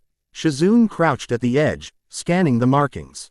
These inscriptions, they look older than the fort itself. Naruto exhaled. It's like the shrine all over again. Just then, the system's voice flared in his mind. Emergency quest.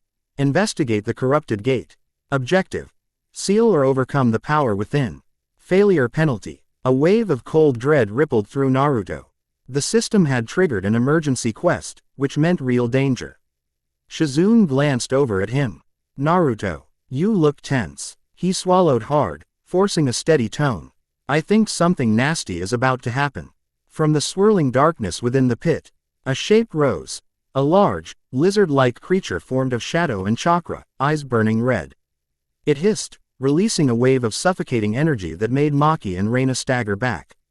The creature's talons scraped the stone edge of the pit, sending sparks flying. Shizune gasped. This is no ordinary beast. It's like a summon made of pure dark chakra. Naruto's mind raced. This was exactly the kind of threat that had nearly overwhelmed him at the shrine, but now he had a better grasp on his own powers. He stepped forward, bracing himself. I'll handle it. You guys stand back. The creature roared, lunging toward Naruto. He formed a Rasengan in his right hand, letting the swirling chakra spin with a fierce hum. Their collision rocked the chamber. Rasengan smashed into the creature's chest, driving it back a few paces, but the beast didn't dissolve like a normal summon might. Instead, it clawed at Naruto's chest, tearing his jacket and drawing blood. He bit back a cry of pain and leapt away, panting. Damn, this thing's tough. Shizune rushed in to offer medical help, but the creature swung a massive tail, forcing her to retreat. Maki threw a volley of kunai, while Reina attempted to bind it with a wind-based jutsu. The beast snarled, repelling the attacks with waves of dark chakra. Naruto's heart pounded as the beast advanced. The system's voice echoed again. Emergency quest updated. Sub-objective. Use shadow summoning LV.1 to resist corruption. He gritted his teeth. The system wanted him to use his shadows. That kill was still rudimentary, but maybe it had some synergy with the creature. He pressed his hand to the ground, channeling the black energy he'd practiced the night before. Shadow summoning. A swirl of darkness emerged from beneath him, coalescing into a small soldier. Then a second. It took all of Naruto's concentration to sustain them both. The shadow soldiers rushed at the beast, brandishing intangible blades formed of condensed darkness. Their shrill cries tore through the chamber. Maki and Reina stared, astonished. Shizune's eyes widened. She must have recognized a hint of the same black aura Naruto had encountered at the shrine. But there was no time for questions. The shadow soldiers attacked the lizard-like monstrosity, slashing at its flanks. Each strike made the beast howl in rage, but it refused to go down. Purple sparks flared from its injuries, as though it was regenerating from the ambient energy in the pit. Naruto seized the moment. While the creature focused on his summoned shadows, he dashed around its side, forging another Rasengan, this time infused with a bit of Nine Tails chakra. The swirling orb glowed with orange light. He hurled himself forward, driving the Rasengan into the creature's neck. The impact sent a shockwave through the fort, cracks splintering the stone walls. The beast's roar cut off abruptly as it disintegrated into writhing darkness. The swirling energy in the pit flickered, then fell dormant. Dust settled. Naruto stood there, chest heaving, blood trickling from the claw marks on his torso. The shadow soldiers, their purpose served, melted back into the floor. Shizune hurried over, chakra-laced hands pressing to his injury. Hold still, she whispered, focusing her healing jutsu. Naruto winced. Thanks. Maki and Reina approached warily. What was that? Reina asked, voice shaky. How did you summon those things? Naruto avoided her gaze. He didn't have a neat explanation. It's a long story. They stared at him, rattled but also impressed. The swirling dark energy in the pit had receded. The ominous markings dim. Naruto suspected that by defeating the beast, they'd temporarily sealed the corruption. But was it permanent? Emergency quest complete. Rewards. +3 stat points. +1 skill upgrade, shadow summoning right pointing arrow LV.2. He tried not to react openly, but relief washed through him. The system had recognized his victory, awarding a significant boost. This felt more like real leveling up. He'd check the details later, once he wasn't in front of everyone. Shizune finished closing his wound, her eyes flicking between the dormant pit and Naruto's torn jacket. We need to report this to the Hokage. Whatever that was, there might be more like it. Naruto nodded, trying to steady his ragged breathing. Let's do a quick sweep for more anomalies, then head back. Evening. Temporary campsite near the fort. They decided to camp a short distance away from the outpost, setting up tents in a relatively sheltered spot among rocky outcroppings. Night descended quickly, stars blinking into view above the jagged cliffs. A small fire crackled at the center of their makeshift campsite. Naruto rested against a boulder, rebandaged chest throbbing. Shizune had done a good job healing him, but she insisted he avoid strenuous movement for the night. Maki and Reina quietly debated whether the beast could reappear. After a while, Maki offered to take first watch, strolling the perimeter with sharp eyes. Shizune prepared some herbal tea, then settled beside Naruto, passing him a warm cup. He murmured thanks and sipped carefully, letting the fragrant steam relax him. Tea. A flicker of firelight danced across Shizune's face, highlighting her concern. You want to tell me about those shadow creatures you summoned? She asked gently. He gazed into the fire, trying to piece together how best to explain. It's some kind of ability I picked up at that shrine. I don't fully understand it yet. Her expression was a mix of worry and curiosity. The chakra felt similar to that black sludge we encountered. But it was under your control. Naruto exhaled. I know, it's weird. But trust me, I'm not possessed or anything. It's like a jutsu I can access now, though it didn't come from any scroll or training I've done. She studied him, then nodded slowly. You saved us with it today. That counts for something. He appreciated her open-minded response. If Tsunade or Kakashi pressed him too hard, he'd have to come clean eventually. But for now, at least Shizune seemed willing to give him space.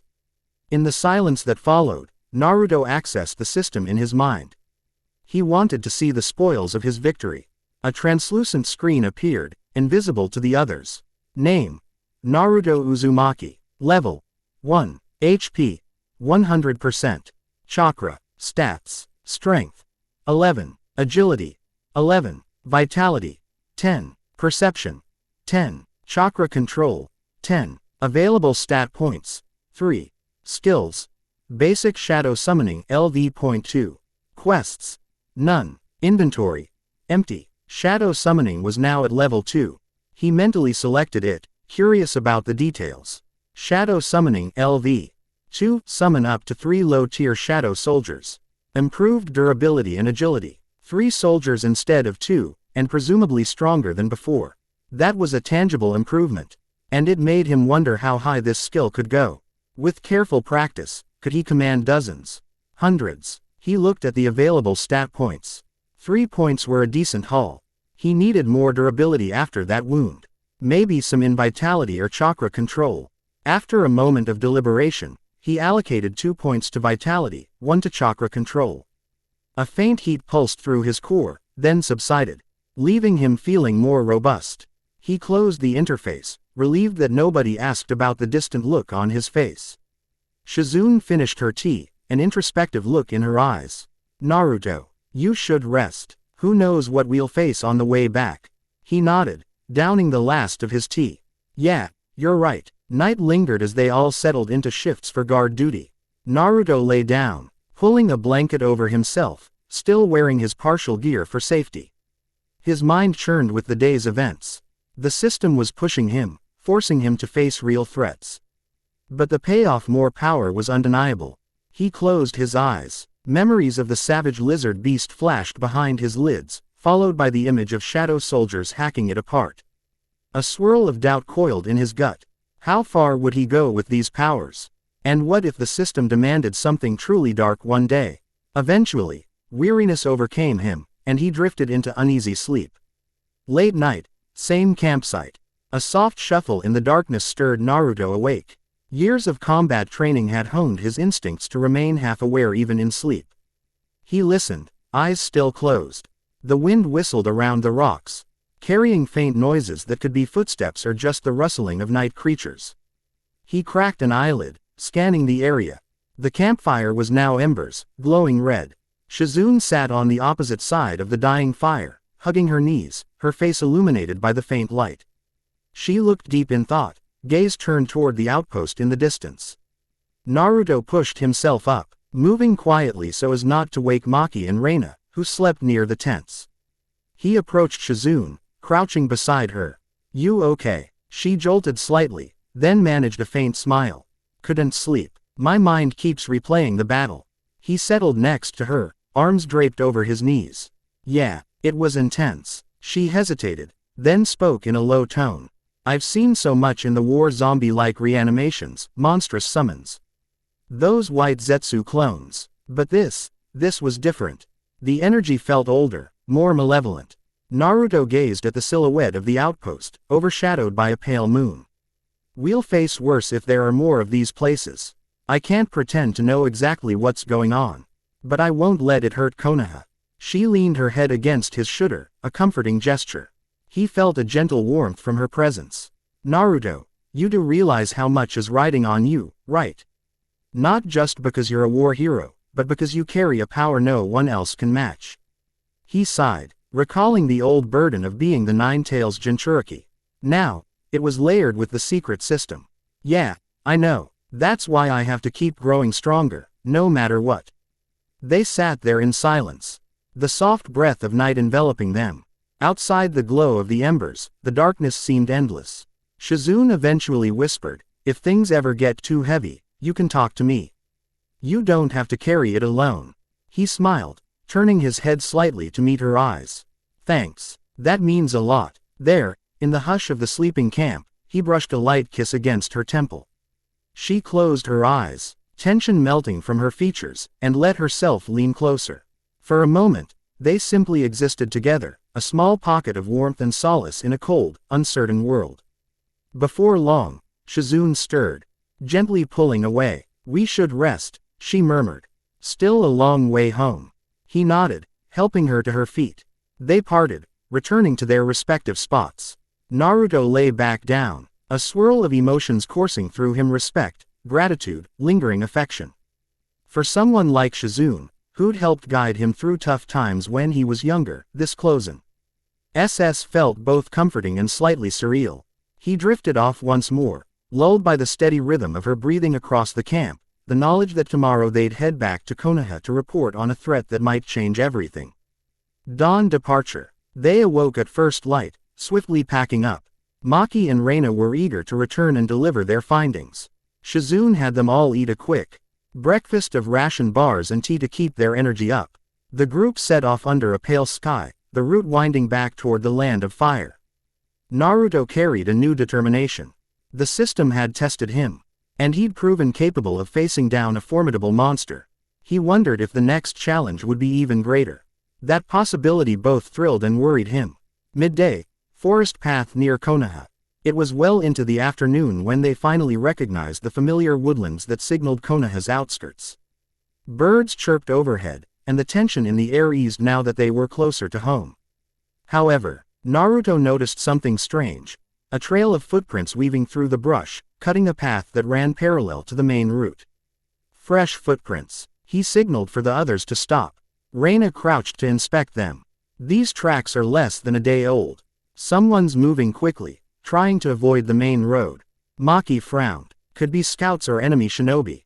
Naruto's eyes narrowed. We should check. If it's nothing, we'll move on. They followed the footprints into a thicker section of the forest, branches overhead forming a dense canopy that filtered the sunlight into dappled patterns.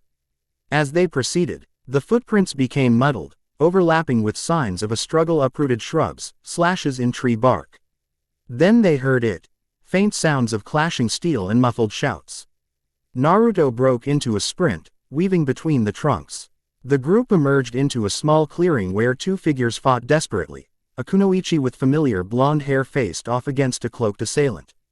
"Ino!" Naruto shouted, heart leaping at the sight of his friend. She glanced over at him, eyes widening in relief. Naruto. She wore her standard outfit: purple top, black shorts. Bandages around her midsection, but her hair was disheveled, and she sported several cuts on her arms. Her opponent was tall, dressed in dark robes, face hidden by a hooded mask.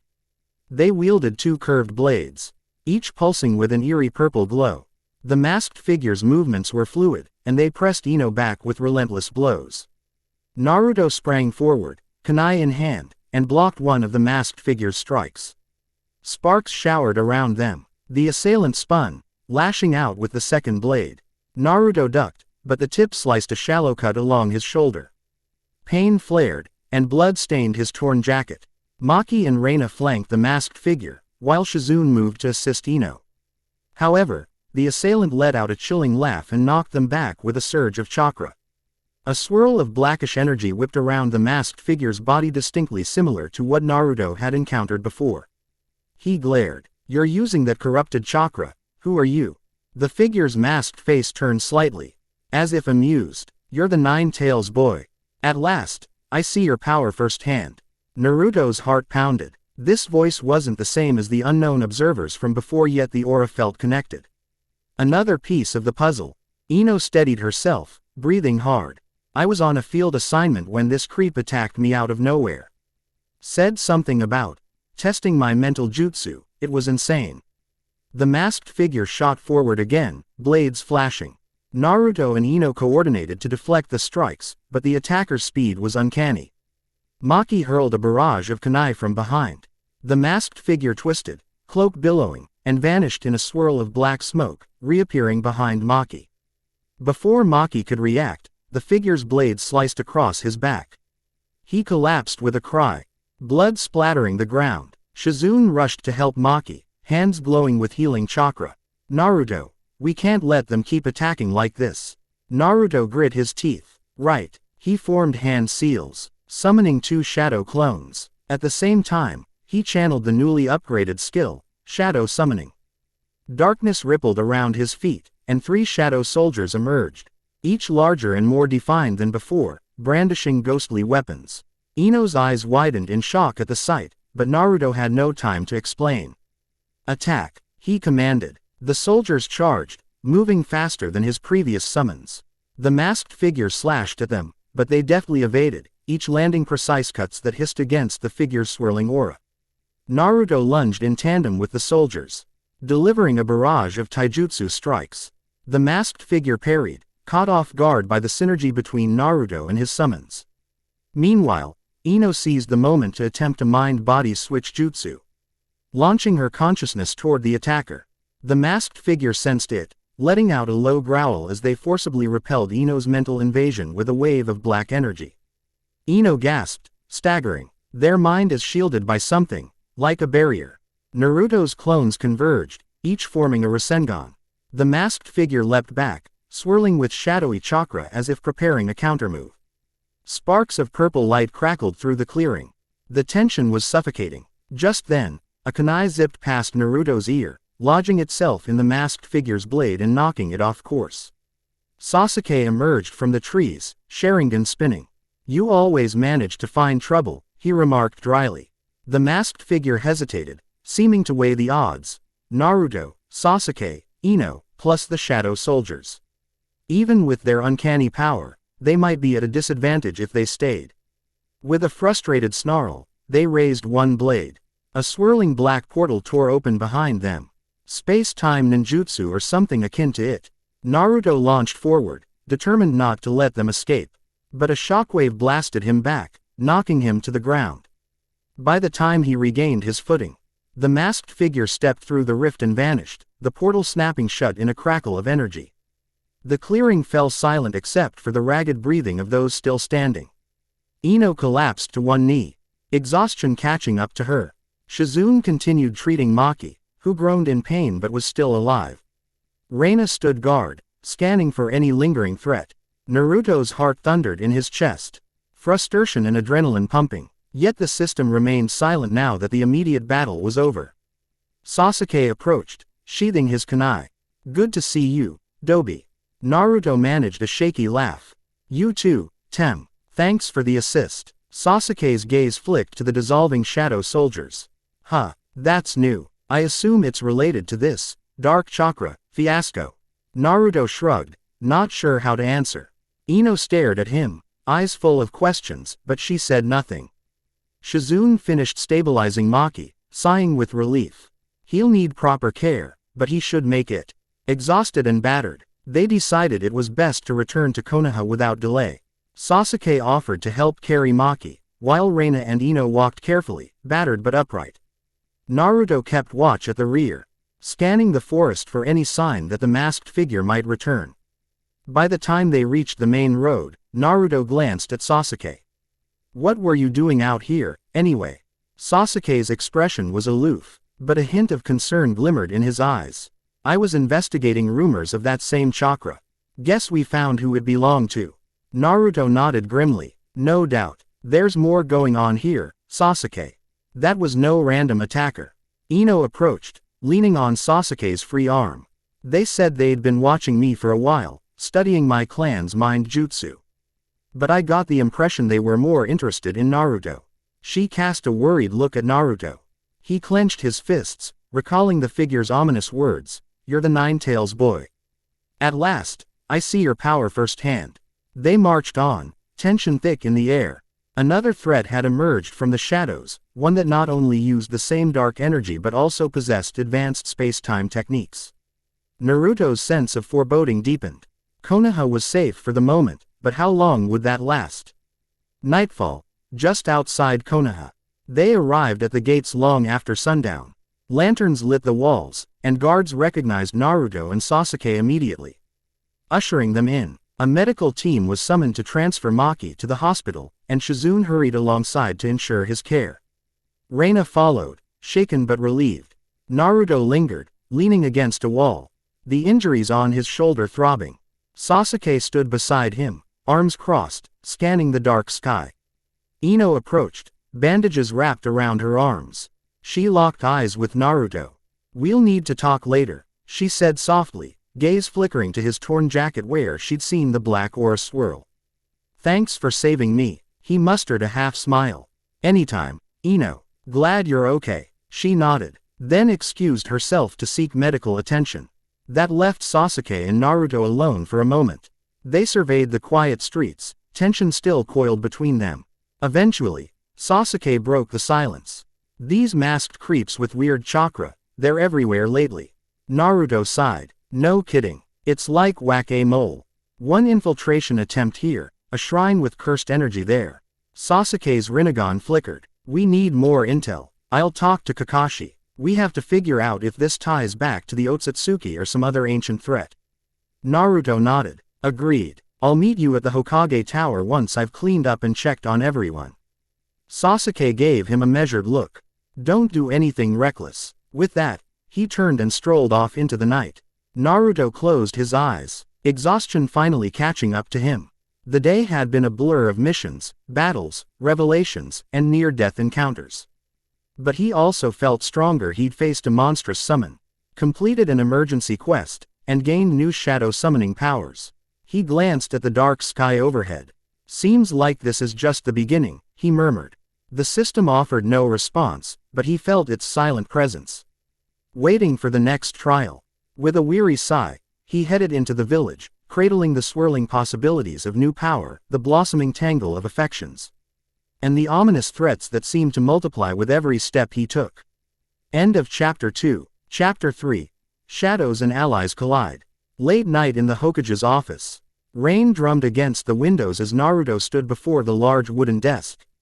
Facing Kakashi and Tsunade, pale lightning flashed across the sky, illuminating the tight lines of worry on both their faces. The flickering lamplight cast shifting shadows along the walls. Tsunade pressed her palms against the desk's surface. We have multiple threats cropping up across the land of rivers and beyond.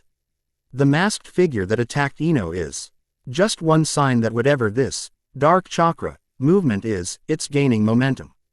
Kakashi leaned back in the Hokage's chair, fiddling with a rolled-up mission scroll. From your report, Naruto, it's clear these people aren't random rogues. They've studied you, possibly the entire shinobi structure. That's dangerous. Naruto nodded, recalling the masked figure's mocking tone. So, you're the 9. Tails boy. The memory churned uneasily in his gut. They seem to know all about me and my powers. He resisted the urge to mention the system. He wasn't ready to reveal that to them, at least, not until he had a better handle on it. Tsunade took a sharp breath. We can't afford to wait for them to move first. And there's another twist. Suna's intelligence network picked up identical chakra surges in Wind Country. Gaara has formally requested Konoha's cooperation. We're heading for a joint operation. Kakashi set the scroll down. I'm sending you, Naruto, along with a small team to Sunagaku to coordinate. The cage specifically asked for you. Naruto brightened at Gaara's name, despite the tension in the room. I won't let him down.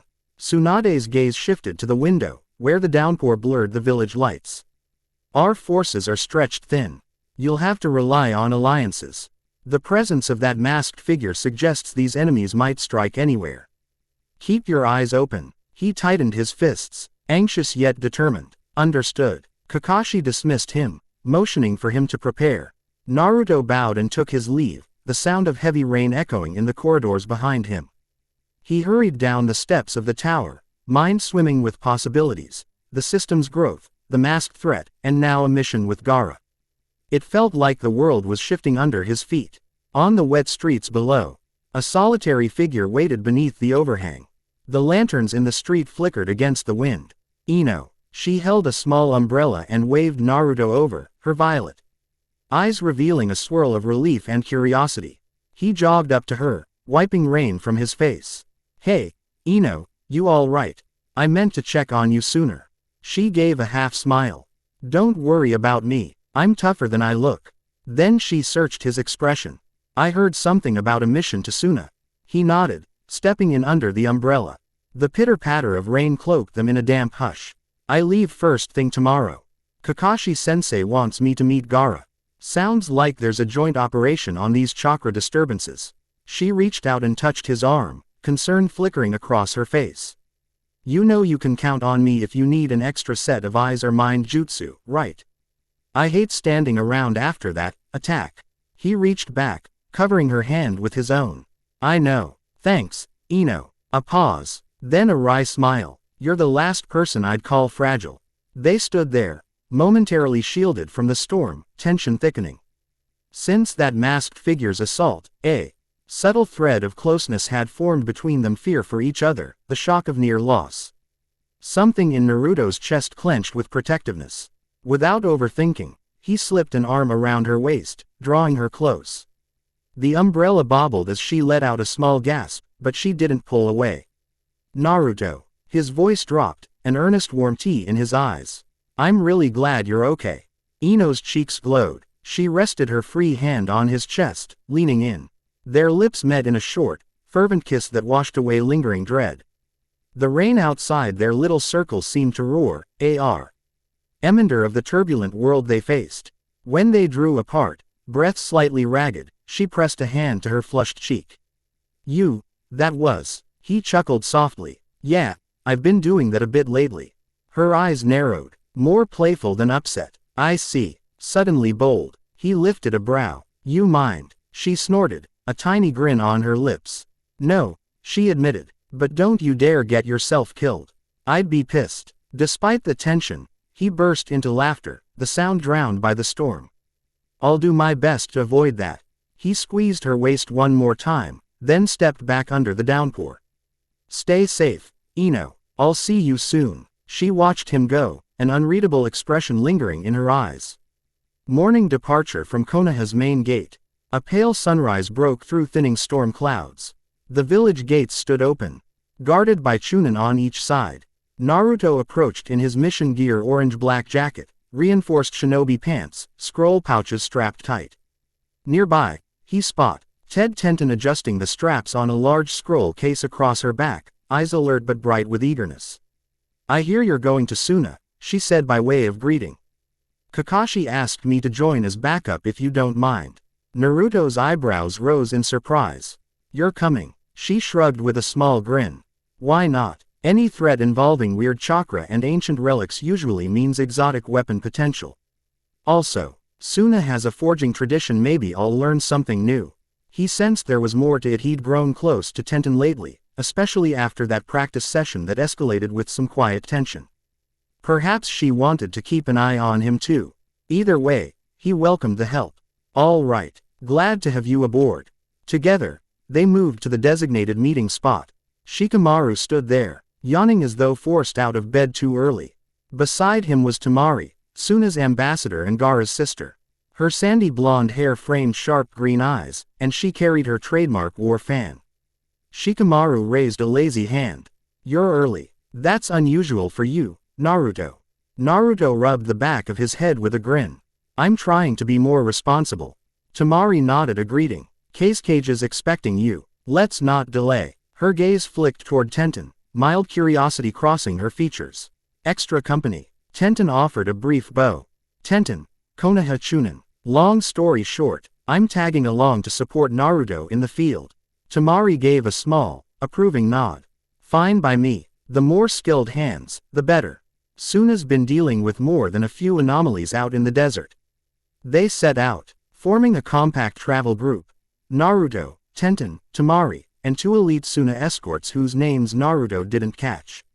Shikamaru would return to handle administrative tasks, so He parted ways at the gate with a lazy wave. A brisk wind followed them across the border into wind country. The transition was stark. Konoha's lush forests gave way to rocky expanses, then shifting dunes under a scorching sun.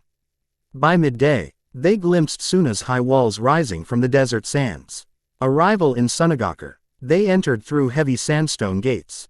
Within lay a sprawling village of arrow alleys and towering clay buildings shaped by centuries of desert wind. Gaara awaited them near the entrance, flanked by Baki and two other Suna shinobi. He wore his cage robes, a calm yet serious air about him.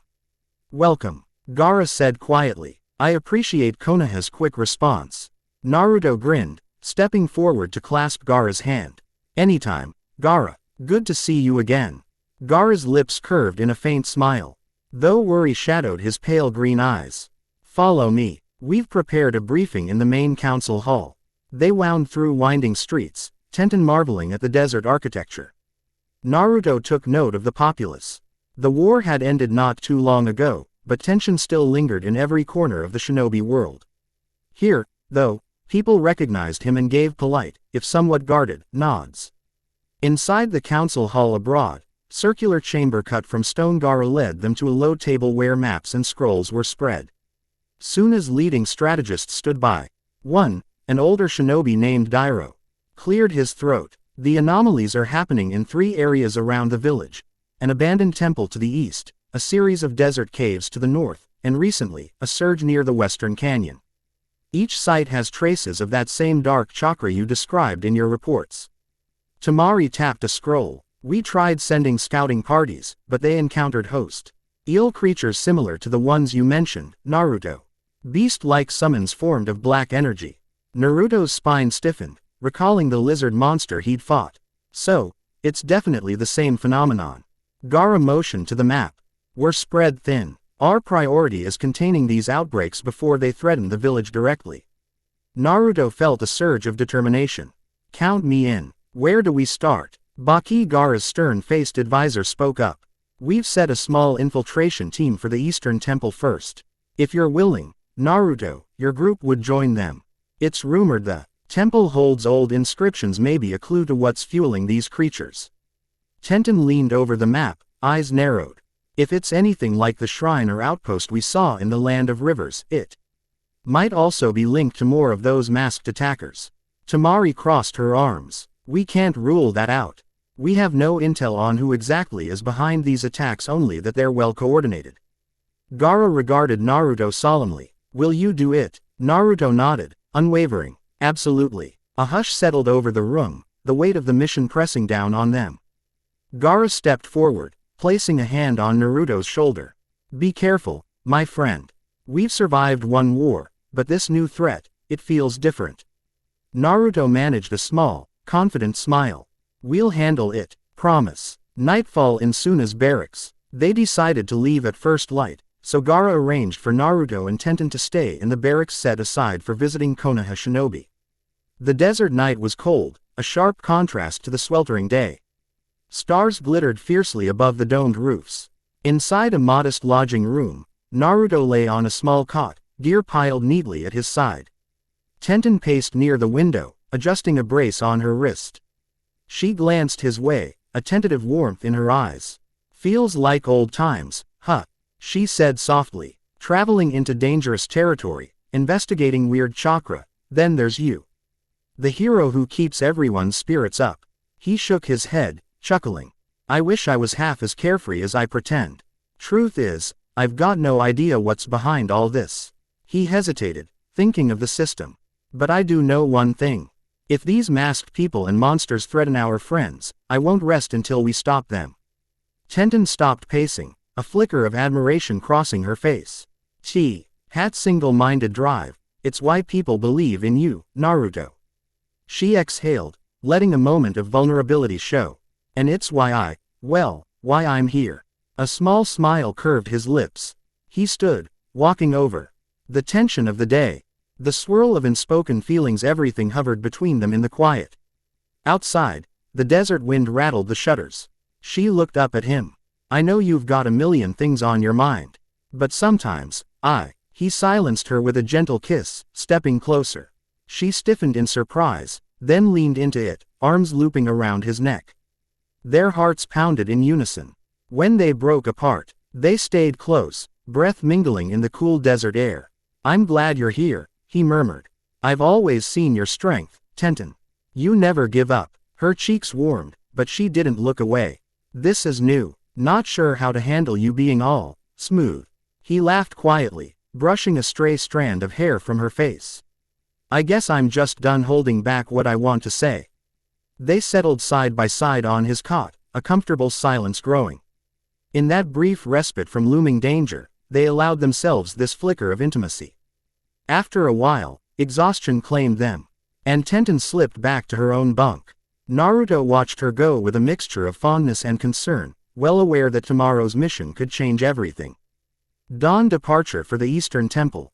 The sky glowed pink as they set out. Gaara had dispatched a small Suna unit for shinobi led by a stoic Jonin named Aruma to guide Naruto and Tenten to the temple. The desert sand shimmered under the rising sun, dunes shifting like golden waves.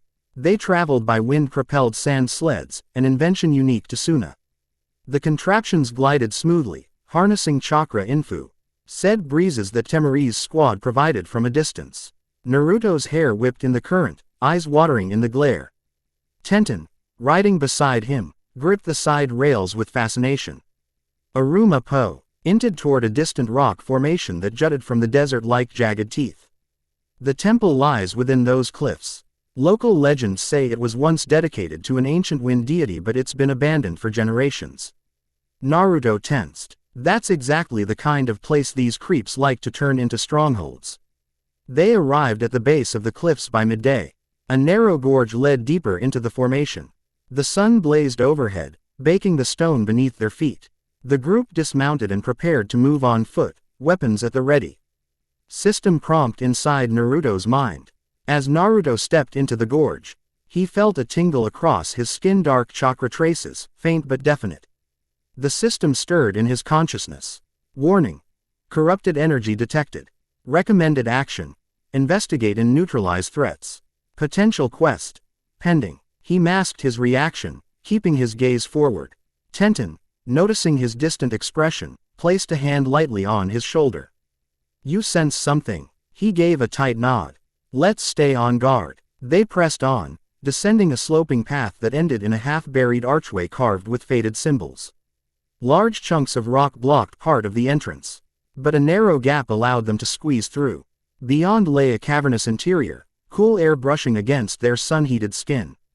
Inside, the temple was a labyrinth of corridors and vaulted halls, lit only by occasional shafts of daylight from cracks in the ceiling.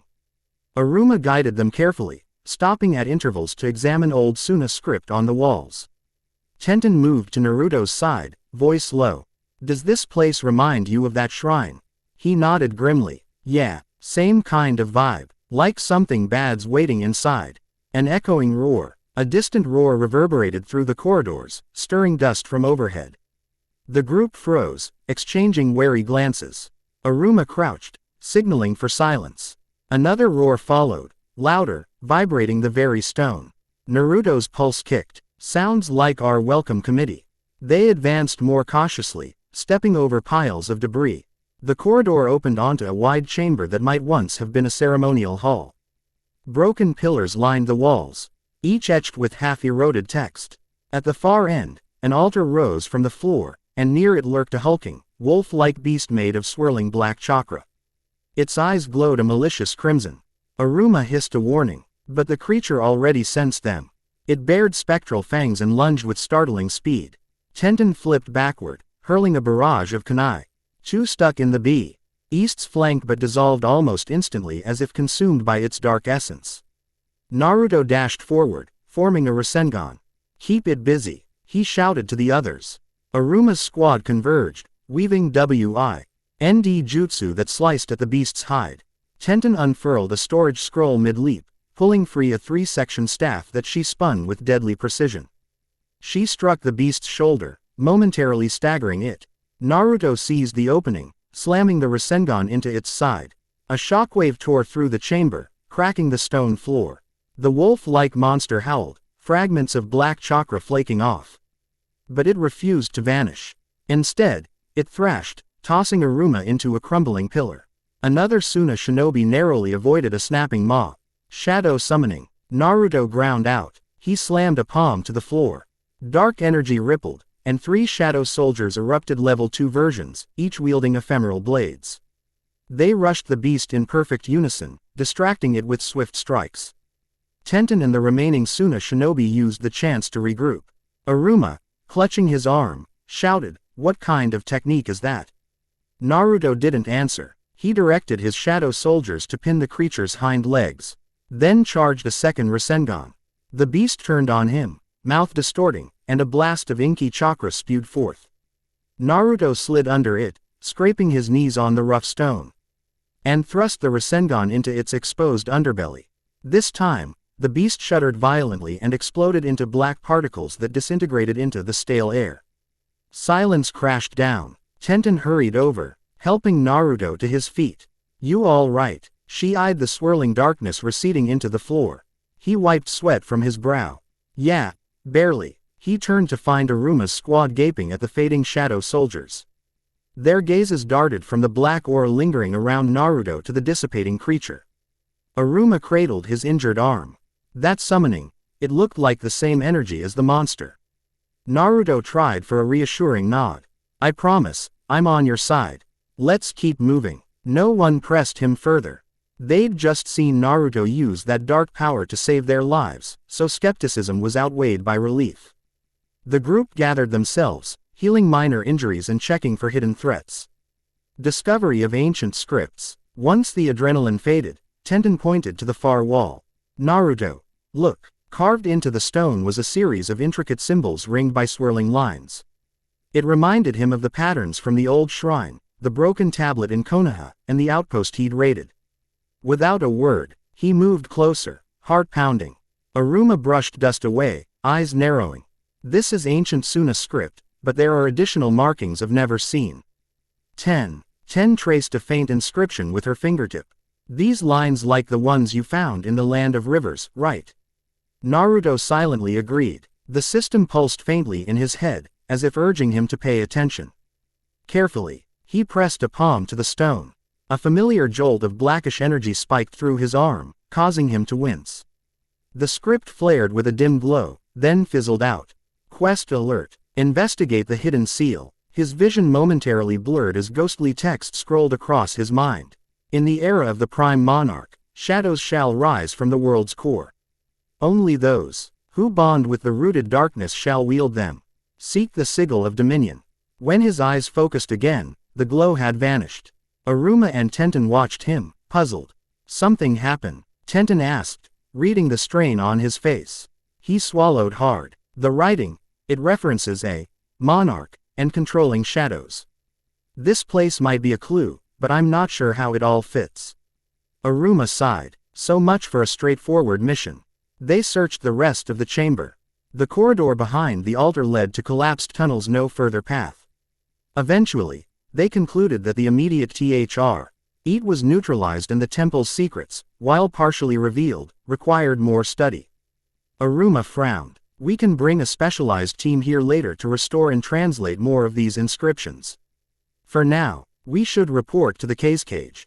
Naruto nodded, mind still reeling from the cryptic text. Seek the sigil of dominion. He wondered if that was connected to the system, an artifact, or something even more dangerous. Late afternoon break at a desert oasis. On the return trip, they paused at a small oasis to rest, the air blazing hot and still. A cluster of date palms offered meager shade. Naruto crouched by the water's edge, refilling his canteen. Tenten joined him, wiping sweat from her brow. She splashed water on her face, letting out a relieved sigh. That was quite an experience. He nodded, glancing around. The Suna shinobi were a short distance away, conferring quietly. I keep thinking about what we saw on that wall, something about a monarch and shadows. It's almost like it's describing my new powers. She studied him, brushing stray droplets from her cheek. Yeah, I gathered as much. I've seen you do normal ninjutsu for years. This black shadow stuff is different. Are you worried? He hesitated, swirling the water in his canteen. A bit, but it saved our necks. I just don't want to let it control me. I've dealt with dark power before. Kurama, the Nine Tails, and I was lucky to form a partnership instead of letting it consume me. What if this is a whole new can of worms? Tenten placed a hand on his shoulder, voice soft. You're stronger now, Naruto. And you're not alone. He felt a rush of gratitude.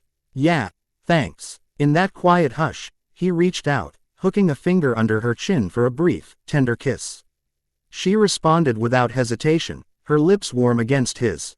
A fleeting taste of salt and the grit of the desert. He pulled back before anyone could notice, a sheepish grin on his face. She gave him a wry smile. Guess the heroes gotten comfortable with being impulsive. He winked. You know it. They returned to the group, hearts a little lighter. The shadows still lurked, but for now, they had each other. A sudden ambush in the sands. The RNEY continued smoothly until late afternoon, when they descended a wide dune overlooking an expanse of cracked earth. The wind gusted, kicking up swirling clouds of sand that reduced visibility. Aruma signaled a halt. Careful, he said. We've had reports of bandits around here. Could be more than just bandits, given recent events. A sense of foreboding made Naruto's whisker marks twitch. He activated a light sage mode just enough to enhance his senses. The desert turned sharper, more vivid, and he caught faint traces of chakra swirling behind a rocky outcrop ahead. Without warning, a barrage of kunai rained down from above. The squad scattered, each shinobi deflecting or dodging. 4 masked figures emerged from shifting sand clouds, each wearing robes reminiscent of the attacker who'd confronted Ino in the forest. Their auras crackled with the same malignant energy. Naruto's heart thudded. They're here. Tenten whipped out a pair of short swords, forging forward. Aruma's squad formed a defensive line, exchanging wind jutsu with the assailants. Naruto charged a Rasengan in his right palm, eyes scanning for signs of a leader among them. One masked figure launched dark tendrils of chakra, binding Asuna shinobi's ankles. Another fired black projectiles that hissed through the air like acid. Naruto leapt into the fray, summoning 2 shadow soldiers to block the projectiles. Clash of energies sparked bright flashes in the swirling sandstorm. He locked eyes with the nearest masked foe, but their face was entirely concealed by a hood and veil. They lashed out with a jagged blade coated in shadow. Naruto parried, wincing as sparks singed his gloves. Their power is real, he thought. But how many of these people are there? Tenten vaulted over a swirl of sand, crossing blades with another attacker. Their short staff and curved sword met in a shriek of metal.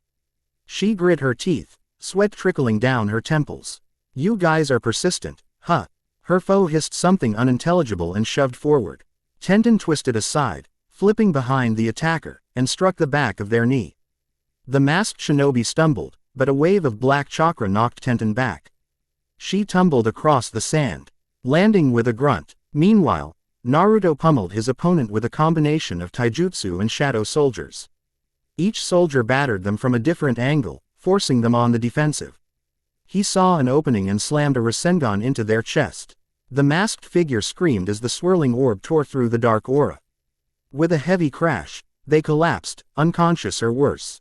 Aruma and his squad managed to bring down another attacker using a coordinated wind jutsu, slicing the robes to ribbons. That left two. One of them unleashed a swirling mass of black energy that soared high into the air, then cascaded down in a barrage of shadowy spikes. The Suna shinobi dove for cover, but several were injured by the raining shards. Naruto dodged nimbly, boots skidding across shifting sand. Tenten rolled to avoid a spike, wincing as it sliced her arm.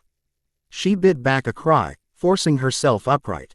Blood trickled down her sleeve, but her eyes blazed with determination. Naruto hurled a handful of kunai. Tenten, cover me, she nodded, focusing her chakra into a ceiling scroll. A hail of weapon summons erupted, driving the spiky barrage aside for just a heartbeat. In that window, Naruto formed a massive Rasengan, infusing it with a trace of Kurama's chakra to amplify its power. He roared, slamming the orb into the masked figure at point-blank range. Sand exploded in all directions, and the figure's body crashed into the rocky ground, releasing a plume of black smoke. They didn't rise again. One attacker remained, the one battling Aruma. Sensing the tide turning, they spun away, forming hand seals. A swirling black portal like the one Naruto had seen in the forest began to open in midair. No, you don't. Naruto sprinted forward, ignoring his bruises.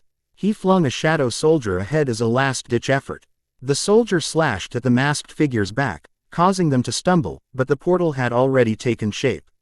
They locked eyes with Naruto for an instant. Intense, furious eyes behind the mask then stepped through the void.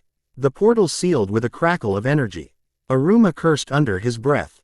They got away. Naruto's pulse thundered. Again, another space-time jutsu. They're well organized. He glanced around at the aftermath. Two masked shinobi lay motionless. One might still be alive, the other was definitely gone. Another body from Aruma's squad lay slumped, unmoving in the sand. Two more Suna shinobi were injured.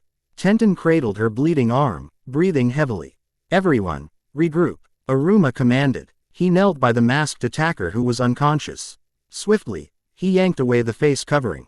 They found a young woman's face, twisted in pain, eyes fluttering in shock.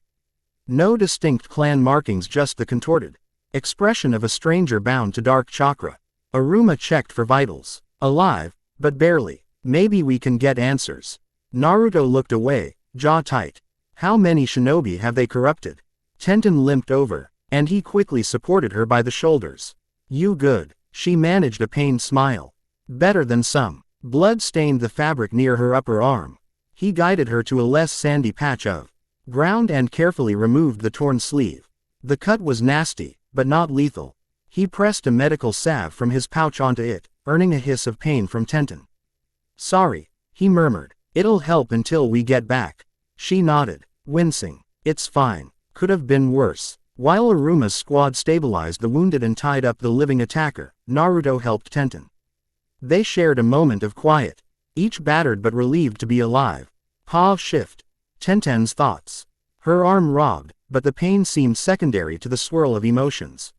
She'd seen Naruto fight with a ruthless efficiency that surprised even her.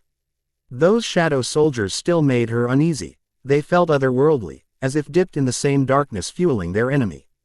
Yet Naruto wielded them with unwavering resolve. A pang of jealousy flared briefly. He had grown so strong, so quickly. But it was overshadowed by admiration and something more tender. He'd proven time and time again he wasn't just any shinobi, he was someone destined to carry burdens no one else could. She watched him as he directed the Suna squad, comforting the injured, checking the unconscious foe. He really has become a pillar for everyone. The memory of his earlier kisses lingered on her lips, fueling a flutter in her chest. Their relationship was uncharted territory, a swirl of mutual respect, attraction, and friendship. She felt a spark of excitement at the prospect, even though the wariness over the creeping darkness remained. End pause shift. They trekked back to Sunagakur with a subdued atmosphere. One Suna shinobi had died in the ambush, 3 were injured. And they'd captured only a single attacker, whose condition was questionable. Naruto and Tenten fought exhaustion each step of the way. Evening in Gaara's war room. Clouds obscured the moon. Harsh winds rattled the tower as Naruto and Tenten reported to Gaara, who stood at a wide wooden table strewn with charts. Temari hovered nearby, arms crossed, worry etched on her face. Naruto laid out the events. The beast in the temple, the inscriptions hinting at ancient shadow power, the ambush that cost a Suna shinobi his life. Tenten added details as needed. When they finished, Gaara closed his eyes, brow creased. So these masked forces can appear and vanish at will, thanks to a unique space-time technique. And thereafter, whatever that temple was guarding. Naruto rubbed his temples. And they keep referencing me, or at least my kind of power. I don't know how they track me, but they do. Temari glanced at Tenten's bandaged arm. Are you okay? Tenten offered a stiff nod. Just a scratch. Gaara's voice took on a steely edge. We can't wait for them to strike again. I'll coordinate with the Wind Daimyo to fortify key areas. I suggest Konoha do the same. Naruto thought of Kakashi, Tsunade, and the rest of the Leaf. I agree. These attacks aren't random. They're orchestrated by someone who knows the hidden villages inside out. Gaara exhaled. Thank you for your help so far. We'll keep that prisoner alive and attempt to interrogate them. For now, rest. We'll decide our next move in the morning. Naruto bowed, already drained from the day's battles. As they left, Temari gently touched his shoulder. You did well, Naruto. I'm sorry about the losses. He gave her a somber smile. Me too. Quiet tension in Suna's hospital ward. Before returning to the barracks, Tenten insisted on visiting the injured Suna shinobi in the hospital ward. Naruto joined her, guilt nagging at him. They found 2 men with bandaged limbs and 1 unconscious. The atmosphere was grim. Healers flitted about with hushed efficiency. Tenten murmured apologies to one of the conscious shinobi, who tried to wave her concern away. Don't blame yourself. We all knew the risks. Naruto stood at the foot of another bed, gazing at the unconscious comrade. We'll make this right, he whispered. Promise. The swirling guilt in his chest was tinged with a cold fury. Whoever's behind these attacks, you're hurting innocent people for no reason. If they wanted a war, he'd face them with every ounce of power he had. Tenten read the hardness in his eyes as they exited the ward. She reached for his hand, squeezing softly. Hey, don't spiral. We can't carry every single burden alone. He swallowed hard. I know, but it doesn't get easier. Their fingers stayed laced, a quiet comfort against the sterile hospital corridor. That night, back in the barracks, exhaustion weighed heavily on Naruto as he entered his assigned room. Tenten followed, gently shutting the door behind them. A single lantern flickered, casting soft shadows on the walls. She sank onto a small stool, rotating her injured arm with a grimace. At least the medics said the cut isn't too deep. He nodded, rummaging through a pouch for more salve. Want me to redo the dressing? She let out a grateful sigh. Thanks. She shrugged off her vest, and he carefully unwrapped the bandage. Dried blood crusted near the wound, but it appeared clean. He dabbed ointment, and she winced. Sorry, he said softly, focusing on each movement. The closeness recalled earlier moments, but the tension of today's battles muted any playful banter. Still, a comforting warmth passed between them. When he finished, she rolled her shoulder, testing the fresh bandage. Feels better already. He glanced at her face, noticing the flicker of something strain, relief. And maybe a bit of longing. Wordlessly, he stood and offered a hand. She took it, rising from the stool. He gently rested his hands on her hips, pulling her into a light embrace. She lowered her head against his chest. It's been a rough day. He ran a hand through her hair. Yeah, I'm just glad we made it back. For a moment, neither spoke. The swirl of the system, the madness of these dark foes, and the looming threat weighed on them. But they found solace in each other's presence. The desert winds howled outside. She tilted her face up, eyes shining with a subdued need.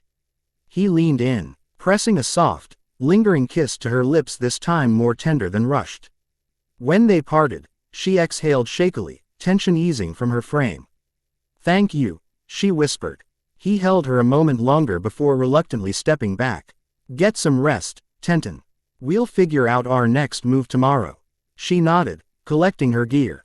"Right. Good night, Naruto." He left for the adjacent women's quarters. He watched her go, a swirl of complicated emotions in his chest. She wasn't the only one he'd grown closer to lately. Ino, Sakura, even Hinata. Each bond carried its own weight, and he felt that soon he'd have to face what it meant to care deeply for more than one person at a time. But for now, the immediate threat overshadowed everything. Alone, he led OUT's shuddering breath and sank onto his cot. The system still lingered in the back of his mind, silent yet present. He knew it was only a matter of time before the next step in this twisted saga revealed itself. He closed his eyes, letting exhaustion drag him into uneasy dreams. Morning meeting. Gaara's strategy session. A fresh wave of heat enveloped Sunagakure by dawn. Naruto and Tenten joined Gaara, Temari, Baki, and several other high-ranking Suna shinobi in a circular conference room. The captured masked attacker had been moved to a secure location, though they remained comatose. Gaara ended the discussion with a measured tone. "Thank you all for coming.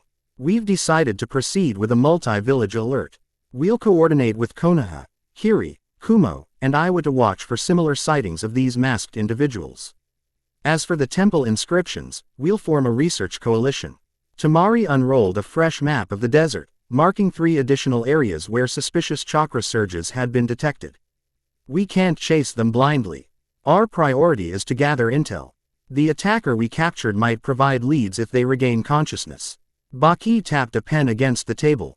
"In the meantime, I suggest we strengthen patrols around Suna's perimeter.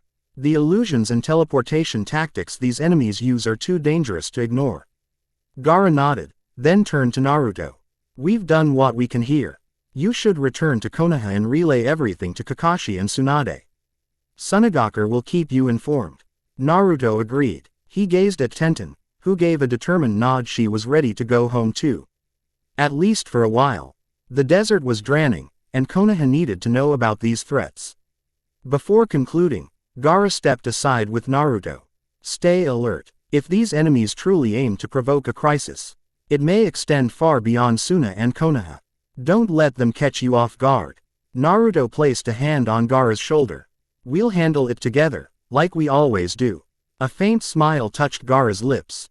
"Be safe. Farewell to Suna." They departed Sunagakure under the blazing sun, accompanied halfway by a small Suna escort.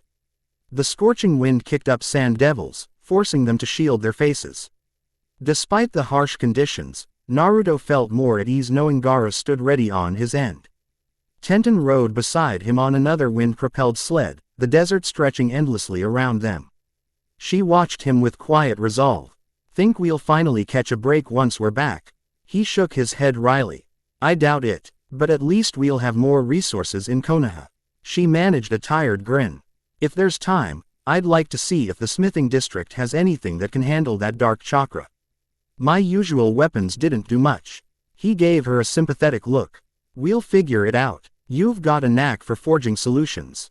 She laughed softly at the pun, but her expression soon turned serious again. Both of them replayed the fights with the masked shinobi, the mounting evidence that a larger conspiracy was brewing. The day seemed endless, desert dunes rolling beneath the scorching sun, but eventually, they crossed the border into the land of fire. Evening arrival at Konoha. The gates of Konoha loomed into view, the forests dense and green, a welcome sight after the sun-scorched desert. Familiar faces greeted them as they entered. Chunin guards gave Naruto a respectful nod, while Tenten let out a relieved sigh at the feel of cooler air. They dismounted and parted ways with the Suna escort, who continued on official errands. With a half wave, Naruto led Tenten into the village. Streets bustled, Albeit more quietly than usual, nightfall was approaching, and lanterns were being lit along the main road. "You go check in with the medics for that arm," Naruto suggested. "I'll report to Kakashi and Tsunade right away." She saluted playfully. "Don't keep the bigwigs waiting too long." He grinned, bumping her fist. Then they split, each heading off with renewed purpose. Briefing with the Hokage. Kakashi's office glowed under lamplight. Tsunade stood by the window with her arms crossed, while Shizune quietly organized documents on a side table. Naruto gave them a rapid account of his time in Sunagaku, the temple, the inscriptions, the masked ambush, and Gaara's plan to coordinate an international watch. Tsunade's brow knitted. "So, it's confirmed these individuals are active in multiple countries, targeting places of historical or mystical significance. And they're definitely studying you." Kakashi tapped the desk lightly, mask hiding most of his expression. "We should call a summit of sorts, if not the 5 Cage, then at least special envoys from each village. This could escalate quickly." Shizune turned, tone grim. "We can host it here. Konoha has the facilities, though secrecy is crucial." Naruto nodded. "I'll help however I can. But there's something else." He hesitated, then decided it was time for partial honesty. "These shadow powers I used, I can't explain it fully, but it's connected to the same energy fueling our enemies." Tsunade's eyes narrowed. "You're sure you're not being corrupted?" He swallowed, recalling the system in his mind. "I'm sure. It's like I'm tapping it from a different source. It's not controlling me, but I can sense it resonates with the monsters and masked shinobi." Kakashi leaned forward. "It's a double-edged sword, Naruto. Keep it under control. We can't risk losing you to it." Naruto's jaw tightened. "I know." Tsunade exchanged a glance with Kakashi. "All right. Rest tonight, but be prepared. We'll likely have visitors soon, envoys or Cage themselves. We'll need you front and center." Naruto saluted. "Understood." As he left, Shizune trailed him into the corridor. She caught his wrist gently, voice soft. "Naruto, if you ever feel off, like something's taking hold of you, promise me you'll tell us." He looked into her earnest eyes, memories of their closeness on past missions flickering. "I promise, Shizune Nichan." She offered a small smile. "Thank you. Stay safe." After a brief hesitation, he leaned in and brushed a light kiss on her cheek. She blinked, cheeks warming. He gave her a grateful nod and continued down the hall, leaving her with a slight, knowing smile. Quiet night in the village streets. The day's tension weighed on him as he stepped into Konoha's evening bustle. Lanterns bobbed along vendor stalls, families shared late meals, and shinobi hurried about. It felt reassuringly normal, a stark contrast to the chaos in the desert. He threaded through the crowds, aimlessly wandering for a moment to clear his head. The pang of hunger hit him, and he realized he hadn't eaten properly since dawn. Ichiraku ramen called to him like a beacon. Soon, he perched on a stool at the familiar stall, savoring the rich broth and soft noodles. Chuki and Ayame greeted him with warmth, but they sensed his subdued mood. He devoured 2 bowls in contemplative silence, lost in thoughts of the looming crisis. Halfway through his 3rd bowl, a voice startled him. "Mind if I join you?" He turned to see Hinata, timidly standing at the stall's entrance. She wore a light jacket and form-fitting pants, her lavender eyes brightening at his glance. "Hinata," he said, a smile tugging at his lips. "Of course." She took the seat beside him, tucking a strand of dark hair behind her ear. "I heard you were back from Suna. How did it go?" He exhaled, swirling the ramen with his chopsticks. "Rough. We found more of that dark chakra, fought a giant beast, and got ambushed by masked creeps. Standard stuff." She frowned, her gentle gaze filled with concern. "Are you hurt?" He shook his head, setting aside the bowl. "I'm fine. Some Suna shinobi weren't as lucky." She laid a comforting hand on his. "I'm sorry." He turned his palm up, fingers curling around hers. "It's not your fault. We'll fix this, somehow." Warmth spread between them, despite the swirling complexities of his growing entanglements. He couldn't deny the safety he felt in Hinata's presence. She still looked at him like he was the best thing in the world, and it both humbled and comforted him. Chuki coughed politely. "Hinata, want a bowl on the house? You look like you could use a good meal too." She smiled softly. "Yes, please." A few minutes later, She ate slowly while Naruto finished his own meal. Conversation drifting to lighter topics. She asked about any sightings of Sasuke. Naruto mentioned Sasuke was investigating leads, typical broodiness intact. They shared a small laugh, remembering the old Team 7 dynamics. Eventually, the night deepened, other customers filtered out, and the stall began to close. Hinata and Naruto stepped into the moonlit street, her hand still tucked in his. She glanced at him shyly. "Would you walk me home?" His chest filled with warmth. Of course. They wandered through winding alleys lit by paper lanterns. Fireflies drifted near the hedges, giving the village a rare, serene atmosphere. He sensed her tension, as though she wanted to say more. When they reached the gate of the Hyuga compound, she paused, turning to him with parted lips. "Naruto-kun." She hesitated, then gathered courage. "I was worried about you. I always worry. He pulled her into a gentle kiss, cutting off her words. She stiffened in surprise, then melted against him, arms sliding around his neck. This wasn't the first time they'd kissed, but it still felt delicate, like holding something precious and irreplaceable. They lingered in that moment, ignoring the possibility of watchful clan members. When they finally broke apart, she gazed up at him, cheeks flushed, eyes shining. He brushed his thumb across her lower lip. "I'm safe, Hinata, thanks to you, and everyone." She swallowed, nodding. "I'll always stand by you." He smiled, feeling a familiar swirl of guilt that he'd also been growing closer to others. But at the same time, he couldn't deny the genuine love and tenderness he felt for Hinata. The thought of hurting her in any way twisted his gut, yet the complexities of his relationships weren't something he could solve tonight. "Get some rest," he whispered, stepping back. "I'll let you know if anything happens." She bowed her head, a timid grin curving her lips. "Good night, Naruto-kun." She disappeared into the compound, leaving him under the moonlit sky, heart conflicted but resolute. Back at Naruto's apartment, he arrived home, shoulders heavy, mind teeming with the day's events. Flicking on a small lamp, he sank onto his worn-out couch. The faint hum of the system buzzed at the edge of his consciousness. With a weary sigh, he opened the interface. Name: Naruto Uzumaki. Level: 1. HP: 100%. Chakra. Stats: Strength: 11. Agility: 11. Vitality: 12. Perception: 10. Chakra Control: 11. Skills: Shadow Summoning LV.2 Rasengan, Shadow Clone, various jutsu unregistered. Available stat points: 2. Quests: None. Inventory: Empty. He noticed. The system had quietly awarded him 2 more stat points, possibly from defeating the monsters and masked attackers in the desert.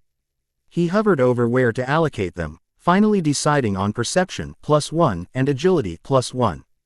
A subtle warmth rippled through his body. Then a new prompt flickered. Hidden Quest Update. Seek the Sigil of Dominion. Clues remaining: 3. Locations. Time frame. He frowned, reading it carefully. The Sigil of Dominion. That's what the inscription mentioned. He had no idea what or where it was, but apparently the system considered it a quest. The unsteadiness in his gut grew. If this was all tied to an ancient, world-shaking power, the stakes were higher than he'd imagined. He closed the interface, leaning his head against the couch. The sense of urgency was relentless. Some masked force was orchestrating these attacks, and the system itself wanted him to chase an artifact that might amplify the very darkness he was wary of. Still, he thought, if the Sigil of Dominion can help me control or end this threat, I have to find it before they do. For once, exhaustion overtook him.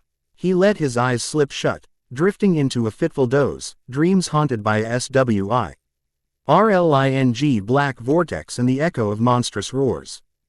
Distant Pav, the masked observer. Far from Konoha, beneath the arching branches of a twisted forest, the masked figure who had attacked Ino reappeared.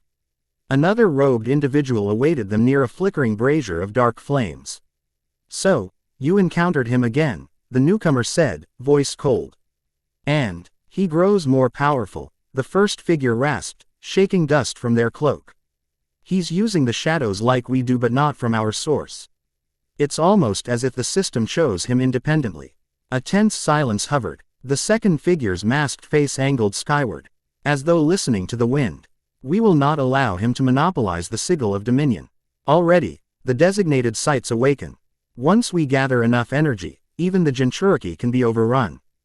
The first figure clenched their fists. We must proceed carefully. His allies are not to be trifled with. The second gave a hollow laugh. Allies. Soon enough, entire nations will tremble. Let them gather. We'll pick them off, one by one. A swirl of black energy engulfed the brazier, and the scene faded into swirling shadows. End of Chapter 3. The thunderheads over Konoha Sea hurned a sullen gray as Naruto hurried along the winding stone path toward the Hokage Tower. No official word had yet arrived from the other villages, but rumor spread like wildfire. Delegations were on the move, each aware that a larger crisis brewed on the horizon. The village's mood was tense. Everywhere, shinobi patrolled the streets with extra vigilance, their eyes scanning shadows for any hint of the masked faction that had attacked so many times. He glanced at the darkening sky, heart pounding with a sense of urgency. Kakashi and Tsunade had asked him to help oversee security arrangements for an incoming summit. A new wave of ambassadors and high-level envoys would be meeting in Konoha, desperate for answers about the shadow-infested ruins and the robed attackers who wielded space-time jutsu. Naruto still didn't have those answers, only fragments gleaned from ancient temple scripts and his own mysterious system. The massive doors of the Hokage Tower loomed above. Inside, the corridors bustled with tense energy. Leaf shinobi moved about with scrolls, maps, and sealed messages. A hush fell whenever Naruto passed. Everyone recognized the burden on his shoulders, though most didn't fully grasp the nature of his new abilities. They only saw the hero of the Fourth War, bracing himself for whatever came next. He let out a short sigh and headed upstairs, pushing into the large conference room. Kakashi, mask in place, robes neat, stood at the head of a table already laden with documents. Tsunade was there too, flipping through a thick binder. Shikamaru leaned against the far wall, arms folded, face marked by lazy concentration. And seated in a far corner, quietly waiting, was Sasuke, expression unreadable. Naruto took one step in and paused at the sight of two additional figures, Gaara of the Sand, who must have arrived unexpectedly early, and Darui from the hidden cloud, each wearing stern expressions. Across from them, a representative from Iwa sat stiff-backed, her stone-gray eyes scanning everyone with caution. Kakashi looked up and waved Naruto forward. Finally here. We need to get started. Naruto settled beside Shikamaru. Gaara offered a small nod in greeting. Darui exhaled slowly, his laid-back demeanor overshadowed by tension. The Iwa representative, Lady Kuretsuchi, tapped her fingers on the table. Tsunade cleared her throat. We've convened on short notice because the threat is escalating faster than expected. Each of you has witnessed or heard of these masked shinobi harnessing a unique form of dark chakra. Gaara spoke quietly. Sunagaker has confirmed multiple ruins corrupted by the same energy. We lost valuable shinobi in recent skirmishes. Darui frowned. Kumogakure too. An outpost near our border was attacked. The gatekeepers report. Swirling black portals before the assailants vanished. He paused, eyes flicking to Naruto. They specifically mentioned the name Uzumaki in their threats. Naruto's jaw tightened. He recalled those mocking voices calling him the Nine-Tails Boy, the Jinchuriki with the black chakra twist. Even in Cloud territory, the enemies had singled him out. Kuretsuchi leaned forward, gaze sharp. We've been tracking smaller incidents. So far, no large-scale infiltration like the war, but something's building. I can feel it. Her stare flicked to Naruto, as though searching for an explanation. He swallowed hard, stepping into the silence. From what we've gathered, these masked forces are after ancient sites tied to a phenomenon called the Sigil of Dominion. We don't fully know what that is, but it's connected to the same shadow-based chakra I can use. Sasuke, arms resting on the table, eyed Naruto. You still think you can handle it on your own? Naruto forced a smile, though it didn't reach his eyes. I'm not alone. But yeah, if they want me, they'll get me and the entire Shinobi Alliance behind me. Sasuke's lips curled wryly. Just don't get cocky. Gaara exhaled. We can't sit idle. And if we can't unify all 5 villages for a major offensive, we need a coordinated defense. These masked forces teleport unpredictably, strike, and vanish. We must protect the known ruins and each other. Arui nodded. The rakeage is open to a joint watch system. We can station small teams in high-risk zones and relay backup swiftly. Kuritsuchi raised a hand. Iwa will lend resources, but we're still recovering from the war. Don't expect a full battalion. Tsunade's gaze swept the room. We'll do what we can. For now, we focus on immediate threats. If these masked figures attempt a large-scale strike, we must be ready. Let's distribute the intelligence we have, coordinate a watch pattern. Kakashi motioned Shikamaru to pass out compiled reports. Maps circulated, each marked with red circles showing prior incidents in wind, fire, and minor notes in lightning and earth. The pattern was scattered, yet each point hovered near locations rumored to house ancient relics. Naruto frowned at the spiral of dots.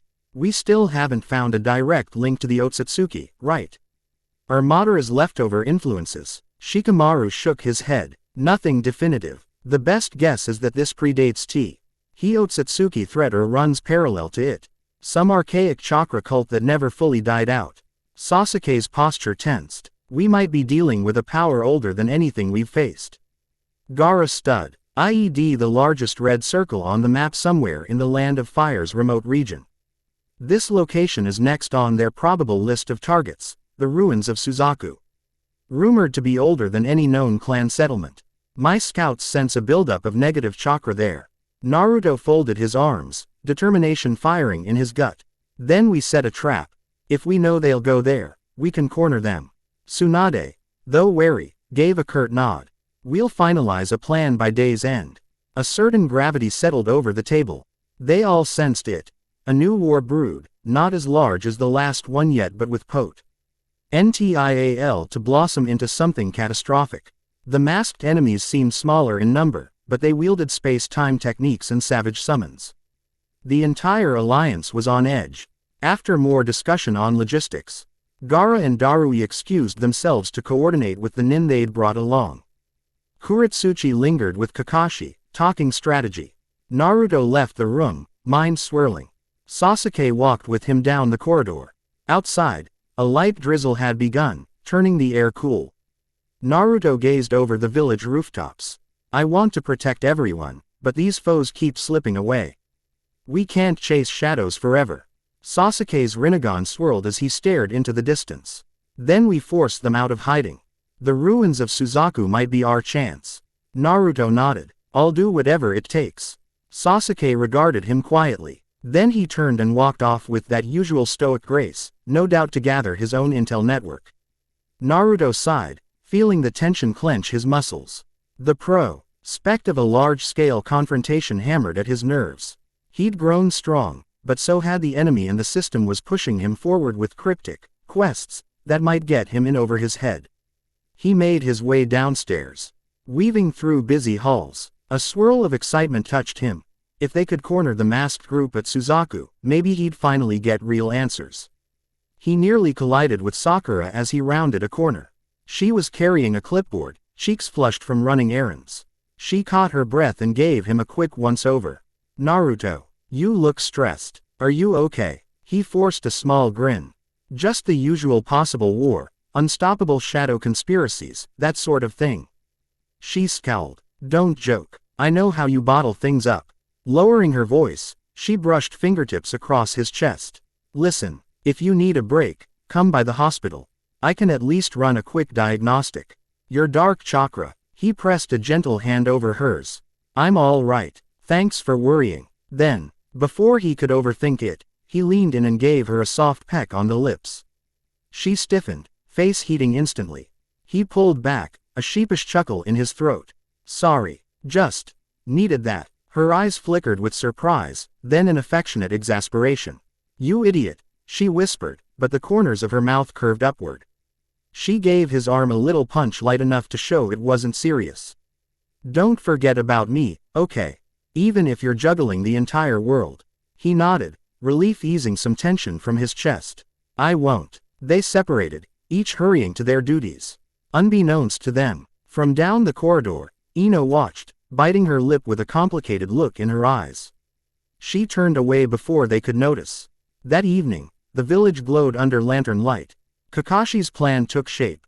A specialized joint force would move toward the ruins of Suzaku at dawn, with Naruto leading the Leaf contingent. Tenten had volunteered, determined to see if her weapon expertise could counter the black chakra. Neji, having survived the war thanks to Naruto's intervention, also offered to join. His Byakugan might be crucial in spotting hidden threats. Ers from across the allied villages would converge, each with unique skills. In the hush of Naruto's apartment, he checked the system again. A new quest popped up, confirming their guess. Main quest: confront the enemy at Suzaku. Objective: infiltrate the ruins and thwart the masked faction. Bonus objective: secure clues about the sigil of Dominion. Rewards: failure penalty unknown. He swallowed, gaze drifting over his status window.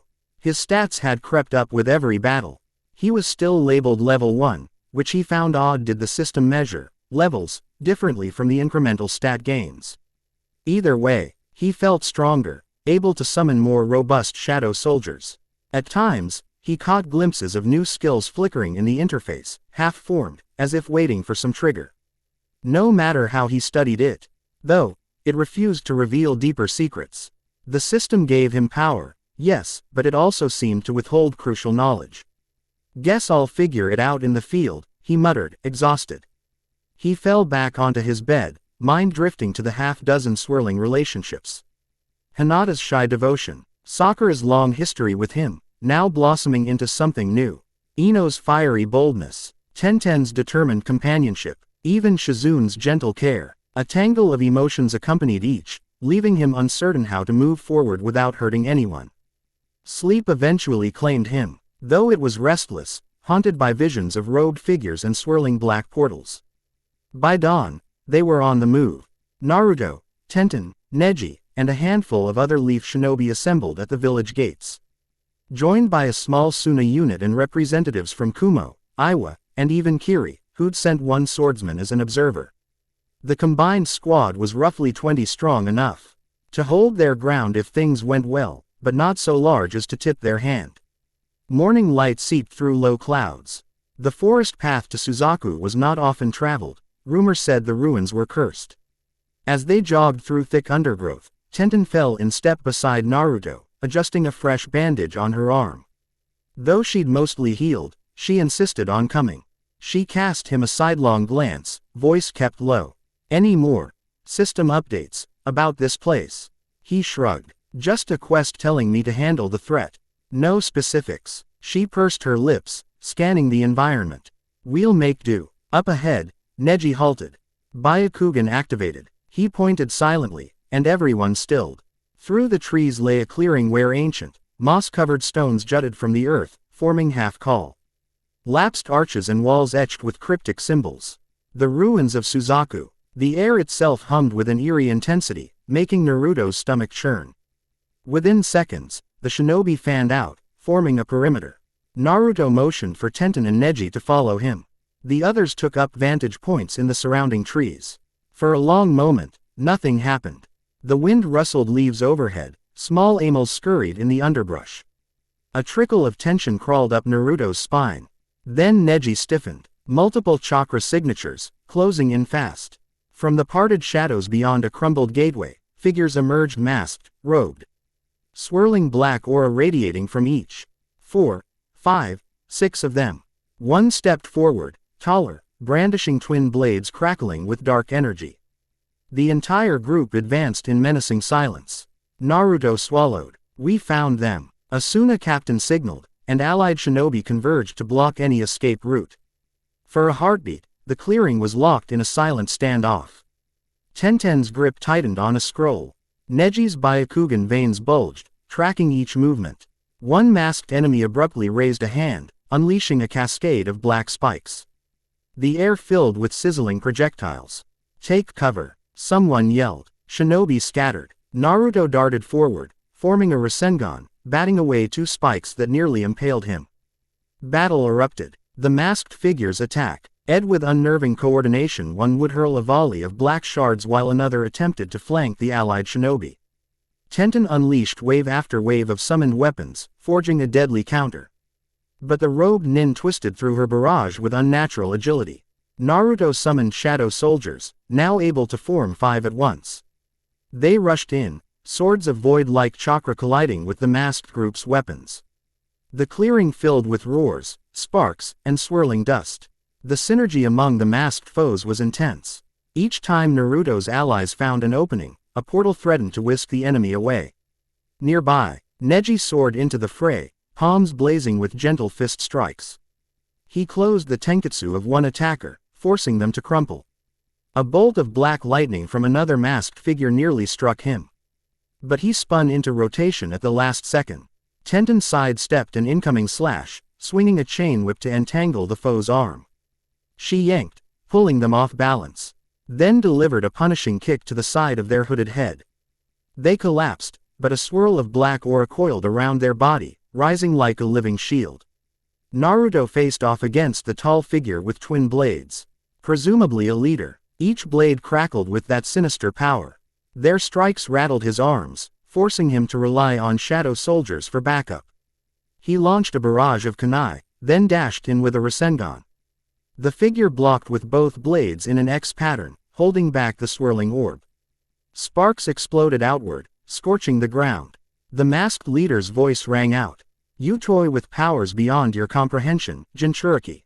The sigil of dominion belongs to us." Naruto grit his teeth, pushing harder. "It belongs to no one." He funneled more chakra into the Rasengan, letting the Nine Tails energy swirl. The masked leader slid back, forced to break the block. Naruto seized the chance and struck. The Rasengan smashed into the figure's side, sending them crashing into a moss-covered stone. The shockwave of impact toppled an ancient arch, dust filling the air. All around, allied shinobi pressed the advantage. 3 masked attackers had fallen, their auras sputtering. Yet the survivors regrouped, forming a circle near the center of the ruins. Their combined chakra pulsed in a black wave, making the ground quake. Several allied nin stumbled. A swirlin' G-vortex of shadow blossomed at the center of that circle. The masked group chanted in an unknown tongue. The hair on Naruto's neck stood up a ritual of some sort. He yelled for the others to close in. But a colossal surge of power erupted from the ground, flinging everyone back. Chunks of rock rose into the air, suspended by black chakra. From the vortex, a monstrous figure began to form, some fusion of avian and reptile. Its massive body carved of shadow, red eyes burning in hollow sockets. The beast let out a roar that shook the forest, scattering birds from miles around. One of the masked figures pointed at Naruto. "Our master shall feast on the shadow you've stolen." A jolt of fear mingled with adrenaline in Naruto's veins. He recognized a pattern. Every time they performed these rituals, a horrifying summon manifested, more powerful than the last. This one dwarfed anything he'd seen so far. Allied shinobi scrambled to contain it. A Kiri swordsman dashed forward, slicing at its legs. Tenten launched explosives with carefully timed precision, blasting away chunks of swirling darkness that immediately reformed. Neji hammered it with gentle fist bursts, but the monster's hide felt near impervious. Naruto took a deep breath and called upon the system. No new quest prompt appeared, only the same main quest. He would have to rely on skill. He formed 24 shadow clones. They roared into battle, each clone forging a Rasengan or preparing wind-based combos. The massive creature flailed, knocking clones away in puffs of smoke. Debris rained down, a shard clipping Naruto's shoulder. Nearby, Tenten flung open a large scroll, summoning a barrage of spiked iron rods that hammered the beast's flank. One embedded itself in the creature, causing it to stumble, but black aura rippled and dissolved the metal. The masked faction leader, battered from Naruto's Rasengan, staggered toward the beast. "Consume them," the leader hissed, forming seals. The monstrous shape bellowed. A wave of energy gusted outward, forcing half the allied shinobi to drop to their knees. Naruto's heart pounded. They were losing momentum. He poured chakra into his next move, summoning a fresh set of shadow soldiers. They materialized around him, 5 silhouettes brandishing spectral weapons. "Attack," he commanded. The soldiers rushed the beast, plunging their blades into its roiling mass. This time, the effect was different, shadow on shadow. The beast howled, flailing violently as if the soldiers' presence disrupted its cohesion. Naruto seized the advantage. He joined the soldiers, weaving between the monster's swipes. forming a giant Rasengan crackling with Kurama's fiery aura. He slammed it into the beast's torso. The combined force tore a gaping hole in the swirling darkness. A final roar echoed across the clearing, and the creature exploded into black particles that rained down like ash. Relief was brief. The masked leader coughed, struggling to stay upright, clearly battered. Three of the other robed figures lay unconscious or worse. Only one, a lithe shape, remained standing, eyes glaring hatred from behind a half-broken mask. Allied shinobi began to converge, forming a tightening ring. The leader spat blood, ignoring the black aura flickering around them. You think this ends here? Another swirl of space-time chakra started twisting near their feet, threatening to open a portal. Tenten hurled a sealing tag, hoping to disrupt it. In that final instant, a swirl of black took shape behind the leader. Another figure appeared. Tall, robed in a deeper, more ornate garment, face fully concealed. Their presence crackled with intense, ominous power, overshadowing the rest. Naruto tensed. He recognized them from the fleeting glimpses. This might be the same prime observer who'd orchestrated the earlier ambushes, or perhaps someone even higher in the hierarchy. The newcomer raised a hand. Enough, children. Their voice was low, carrying an echo that seemed to vibrate in the mind. With a flick, they snuffed out Tenten's sealing tag in midair. We withdraw. Naruto dashed forward, desperate to stop them, but the newcomer's aura lashed out. A wave of black energy smashed into him, nearly ripping the breath from his lungs. He crashed hard against a broken column. Through blurry eyes, he saw the newcomer place a hand on the masked leader's shoulder.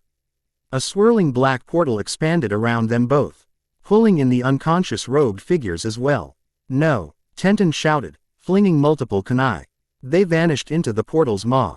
The vortex collapsed, leaving the clearing empty aside from battered shinobi and swirling dust motes. Naruto coughed, trembling fingers digging into the rubble. Another chance to capture the ringleaders, gone. The entire alliance had been there. Yet the enemy escaped again. Neji helped Naruto to his feet, brow furrowed with worry. Tenten rushed over, her face etched with concern.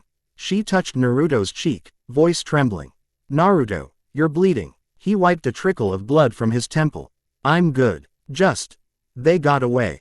All around, moans of pain and groans of frustration rose from allied shinobi. A few had collapsed from injuries.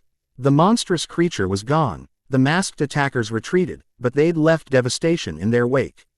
Cracked stone lay strewn about, the entire ruined site half demolished by the fight. Shaking off the haze, Naruto summoned every ounce of will to coordinate triage. Neji, can you check if any are still alive among the masked attackers? But a quick scan revealed none left behind. Except for a single body that disintegrated into black sludge, beyond recognition. Tenten gave him a supportive nod. We'll help the wounded, then figure out what's next. He swallowed, heart heavy. Right. They spent the next hour stabilizing the injured. A few allies had broken bones, deep lacerations, thankfully no immediate fatalities, but it was close. The entire operation had nearly turned into a disaster. In the end, they reassembled on the edges of the ruins. Some Suna medics arrived in time to assist. Darui and Kuretsuchi, who had traveled separately, arrived late with reinforcements, just as the fight concluded. Their shock at the devastation was palpable. Gaara was absent. He'd remained in Konoha for discussions, ironically missing the worst of it.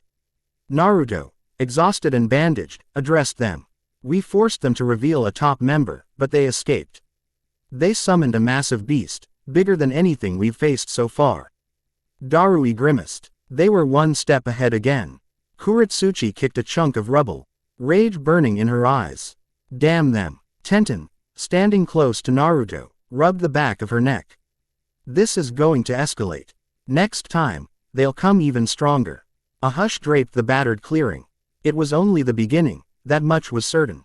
The enemy's power was immense, and now the alliance had glimpsed the deeper leadership that lurked behind the scenes. A confrontation on a far larger scale felt inevitable. Neji's calm voice broke through. We'll return to Konoha and regroup. There's nothing else to do here. He gave Naruto a meaningful look. Right. Naruto nodded wearily, glancing at Tenten. Let's go. They traveled back under gray skies, burdened by battered bodies and heavier hearts. The sense of failing to contain the threat gnawed at Naruto. He couldn't stop replaying the masked newcomer's aura, the sheer authority it radiated. Were they the real puppet master behind all the smaller squads? He also recalled that savage Zain RGY his shadow soldiers had displayed against the monstrous summon. The system had responded at the crucial moment, letting him wound the creature with shadow-based synergy. If he could harness that more deliberately, he might stand a chance next time. But the cost delving deeper into these black powers gnawed at his conscience. Konoha welcomed them back with worried eyes. Wounded shinobi were rushed to the hospital. Tenten insisted on helping the medical team, ignoring her own bruises. Naruto trudged through the gates, every muscle aching.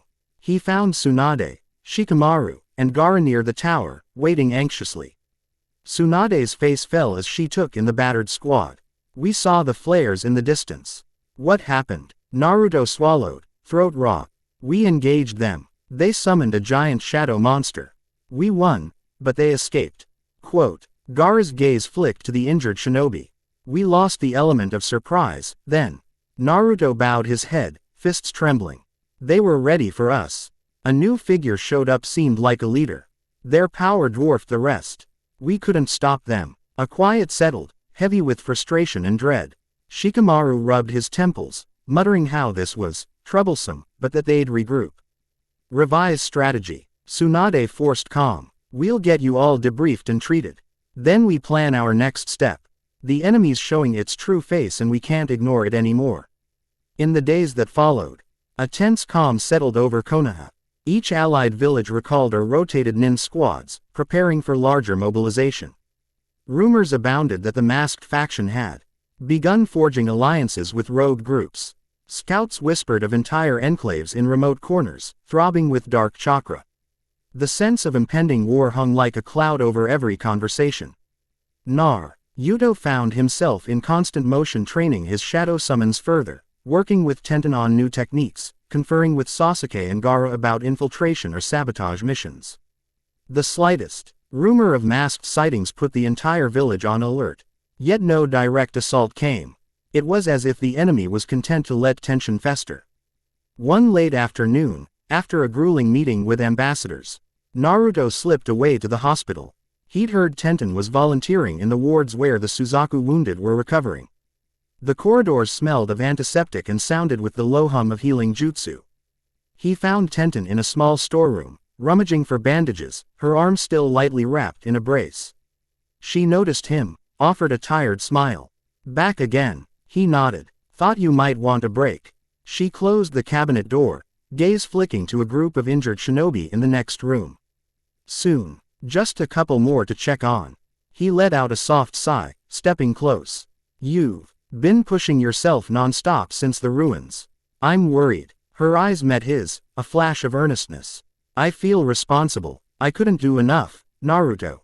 That monster, the masked leader, she trailed off, voice tight. He set a hand on her shoulder. You saved a lot of people, Tenten. Don't forget that. She swallowed, shoulders slumping. Her expression wavered between determination and exhaustion. He tugged her closer, arms circling her waist, pressing a light kiss against her temple. She let her head fall against his chest, exhaling shakily. Guess we both need to do better next time, she murmured. A gentle knock interrupted them. Sakura peeked in, clearing her throat. They're asking for you two upstairs. She paused, eyes flicking to how Naruto held Tenten. A mix of emotions darted across Sakura's face: surprise, maybe a twinge of jealousy, or confusion. But she quickly schooled her features. Sorry, didn't mean to barge in. Tenten stepped back, cheeks flushed. We'll be right there. Sakura's gaze lingered on Naruto for a heartbeat before she excused herself. He sighed internally. The tangled web of affections wouldn't unravel easily. Another crisis overshadowed the personal complexities. Though, Tsunade and Kakashi were calling them again. In the upper level, they found a cluster of leaders: Gaara, Kakashi, Tsunade, Shikamaru, plus some new arrivals. Chojuro from Kurigakure, a representative from the Land of Iron. Even Tamari stood by a window, arms crossed. Something big was in the works. Tsunade got right to the point. We've had fresh reports of heavy activity near the border of fire and grass. The masked group is on the move, possibly in large numbers. We suspect an outright attempt to breach Konoha's territory. Kakashi added, this may be the war we feared. They're regrouping for a direct assault or infiltration. We need to fortify the village and possibly strike preemptively. Shikamaru rubbed his neck. We can't handle all the flanks at once. The plan is to assemble a specialized strike team to intercept them at the border while the main forces hold the village. Naruto, we'd like you to lead that team. Gaara has offered Suna's support. Temari nodded grimly. We're not letting them corner us in our own territories again. Naruto's pulse thundered. War on the horizon indeed. Count me in. We'll stop them before they reach Konoha. Chojuro cleared his throat. Kurigakure can spare a few capable swordsmen. We owe you that much. The Land of Iron representative offered silent agreement, presumably granting samurai backup. A swirl of determination and dread filled the room. It felt like the entire shinobi alliance had been battered from the last war, only to face a new one so soon. Tenten glanced at Naruto, then at the others. What's the plan, exactly? Kakashi folded his arms. We send an elite squad to the grass border. Engage or repel the masked group. If they appear in force, we hold them long enough for reinforcements. We can't let them pass. Tsunade tapped a map. We have to expect powerful summons, space-time jutsu, and infiltration tactics. This won't be easy. Naruto steeled himself. We'll be ready. The meeting ended with a swirl of instructions. Forces mobilized quickly. Within hours, the village gates saw squads streaming out, some to secure the perimeter, others to gather intelligence. Anxiety rippled through the civilian population. Though many had faith in Naruto and the allied villages, families locked their doors, shops closed early.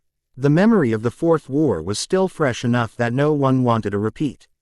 Late that night, Naruto found himself on the top of the Hokage monument, gazing over the darkened rooftops. The moon bathed the village in silver light.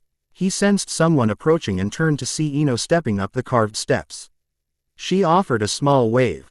Figured I'd find you here. Couldn't sleep. He shook his head. Too much on my mind. She settled beside him, letting her legs dangle over the edge of the carved head.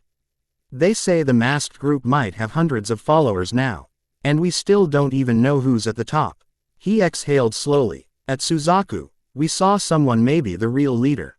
Their power was insane. She chewed her lip. I can assist the infiltration teams with mind jutsu, but I'm no frontline tank like you. Just don't do anything suicidal. He turned, gently brushing a strand of hair from her face. I'll try, I promise. Her hand slid to his chest, searching for his heartbeat. I hate this feeling, waiting for a war. But if it comes, we'll fight side by side, right? He nodded, heart twisting. He remembered how she'd said she'd be pissed if he got killed. A rueful chuckle escaped him. Side by side, yeah. Their lips met, a soft and lingering kiss beneath the moonlight. He felt her tension melt into him, her fingers curling into his jacket. The distant hush of the sleeping village wrapped around them like a fragile cocoon. For a fleeting moment, the looming threat vanished. But as they broke apart, reality settled in. War was coming, and he was at the center. He walked her home, gave her a light squeeze of the hand, and then parted ways. Though he tried to muster optimism, a leaden weight clung to his steps. Dawn broke with the smell of rain-soaked earth. Naruto stood at the gates once more, flanked by Tenten, Neji, Ino, and a host of other skilled shinobi from different villages. The entire strike force was about 40 strong now, an unusual coalition for a border defense, but the masked group warranted every advantage. They stepped out onto the main road, heading for the place where intelligence said the robed forces were amassing. Overhead, clouds gathered in thick layers, threatening a deluge. Sasuke appeared out of nowhere at the tail end of the formation. Silent as a ghost, arms folded. Naruto scowled slightly but was relieved. So you're coming too? Sasuke shrugged. Wouldn't miss it. Someone has to keep you in line. They marched for hours, crossing miles of forest into the rolling hills that bordered the land of grass. Storm clouds built, thunder grumbling in the distance. Shinobi scouts darted ahead, scanning. Everyone felt the crackle of tension. It reminded Naruto of the buildup before a crucial battle in the Fourth War, an uneasy calm before the storm of violence. Near midday, the scouts returned, faces grim. They're close. We spotted at least 50 robed figures on a ridge, plus unknown numbers hidden in the valley. They're definitely waiting for us. A murmur spread through the allied ranks. Tenten Tig. HTENED the straps on her weapons pouches. Ino gave Naruto a quick glance, inhaling shakily. Neji calmed his breathing, preparing to activate Byakugan. Sasuke's Rinnegan glowed faintly, scanning for space-time distortions. Naruto set his jaw. We hold them here. We can't let them break through. Everyone, get into formation. Stay alert for summons or portals. Rain began to fall, spattering the grass with fat droplets. Turning the soil slippery, the allied shinobi spread out in squads, stepping into a wide clearing ringed by tall oak trees. On the far side, the masked group emerged, dark silhouettes, at least dozens. Each with that swirling aura dancing around them in the gloom. The wind whipped their robes, lightning flickered overhead. A single figure stepped forward from the enemy lines, taller than most, exuding an aura that made Naruto's stomach roil. That must be one of their high-ranking leaders, if not the prime mastermind. Behind them, more robed fighters readied weapons charged with black chakra, and in the gloom, large shadow beasts prowled, eyes glowing. For a moment, nothing but the hiss of falling rain. Then thunder cracked. The masked leader's voice boomed, echoing oddly. You meddle again, Jinchuriki. Stand aside, or witness the dawn of a new era. Naruto clenched his fists, stepping to the front. We're not letting you plunge the world into chaos. If you want a war, you'll get one. But we'll end it before it begins. Lightning flashed, illuminating both sides locked in a final standoff. The masked forces twitched, as if spurred on by madness. The allied shinobi braced for the clash. The air felt thick with impending doom. Naruto's eyes narrowed, adrenaline surging. Slowly, the masked leader raised an arm. Black lightning danced along their glove, swirling into the dark sky. Then, with a roar, they brought it down, unleashing a tide of malevolent energy. The entire masked army charged. Naruto erupted forward with a shout, shadow soldiers forming around him. The allied shinobi followed suit, unleashing a barrage of jutsu. Rasengan, wind blades, lightning spears, summoning scrolls, every technique flared under the storm-lashed sky. The ground shook with the first collisions. War had arrived, and at its center stood Naruto Uzumaki, forging ahead with unstoppable resolve, yet uncertain how deep he'd have to sink into the shadows to protect everyone he loved. He only knew one thing.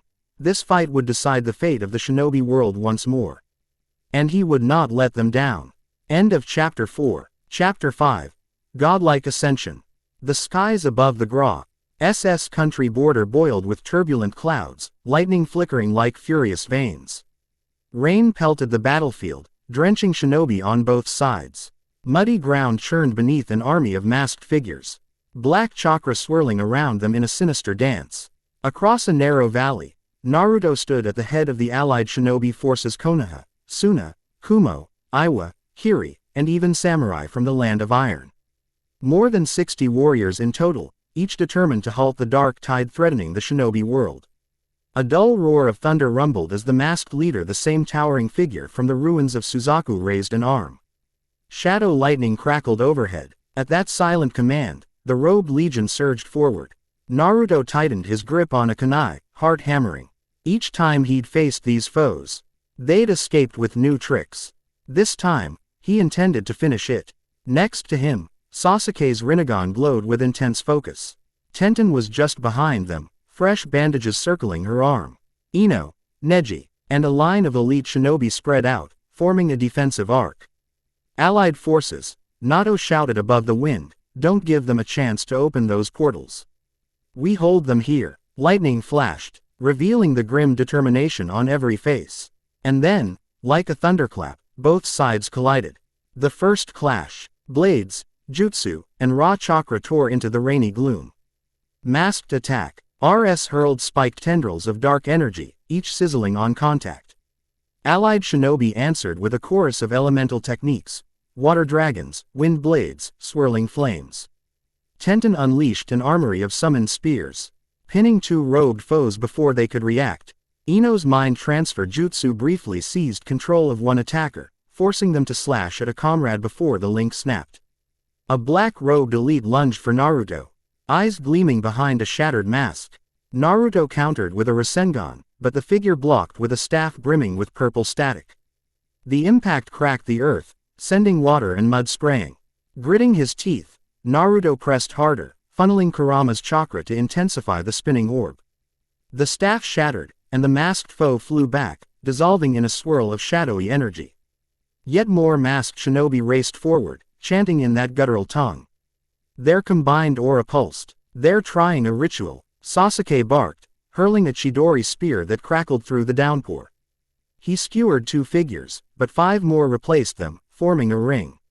From the center of that ring, a monstrous shape began to materialize, some hound-like creature fused with avian talons. Eyes glowing crimson. If it fully emerged, they'd have another behemoth on their hands. "We can't let that thing form," Neji shouted, Byakugan flaring. Naruto steeled himself, shadow summoning. Dark energy rippled around him, and half a dozen shadow soldiers rose from the earth, each more defined than ever.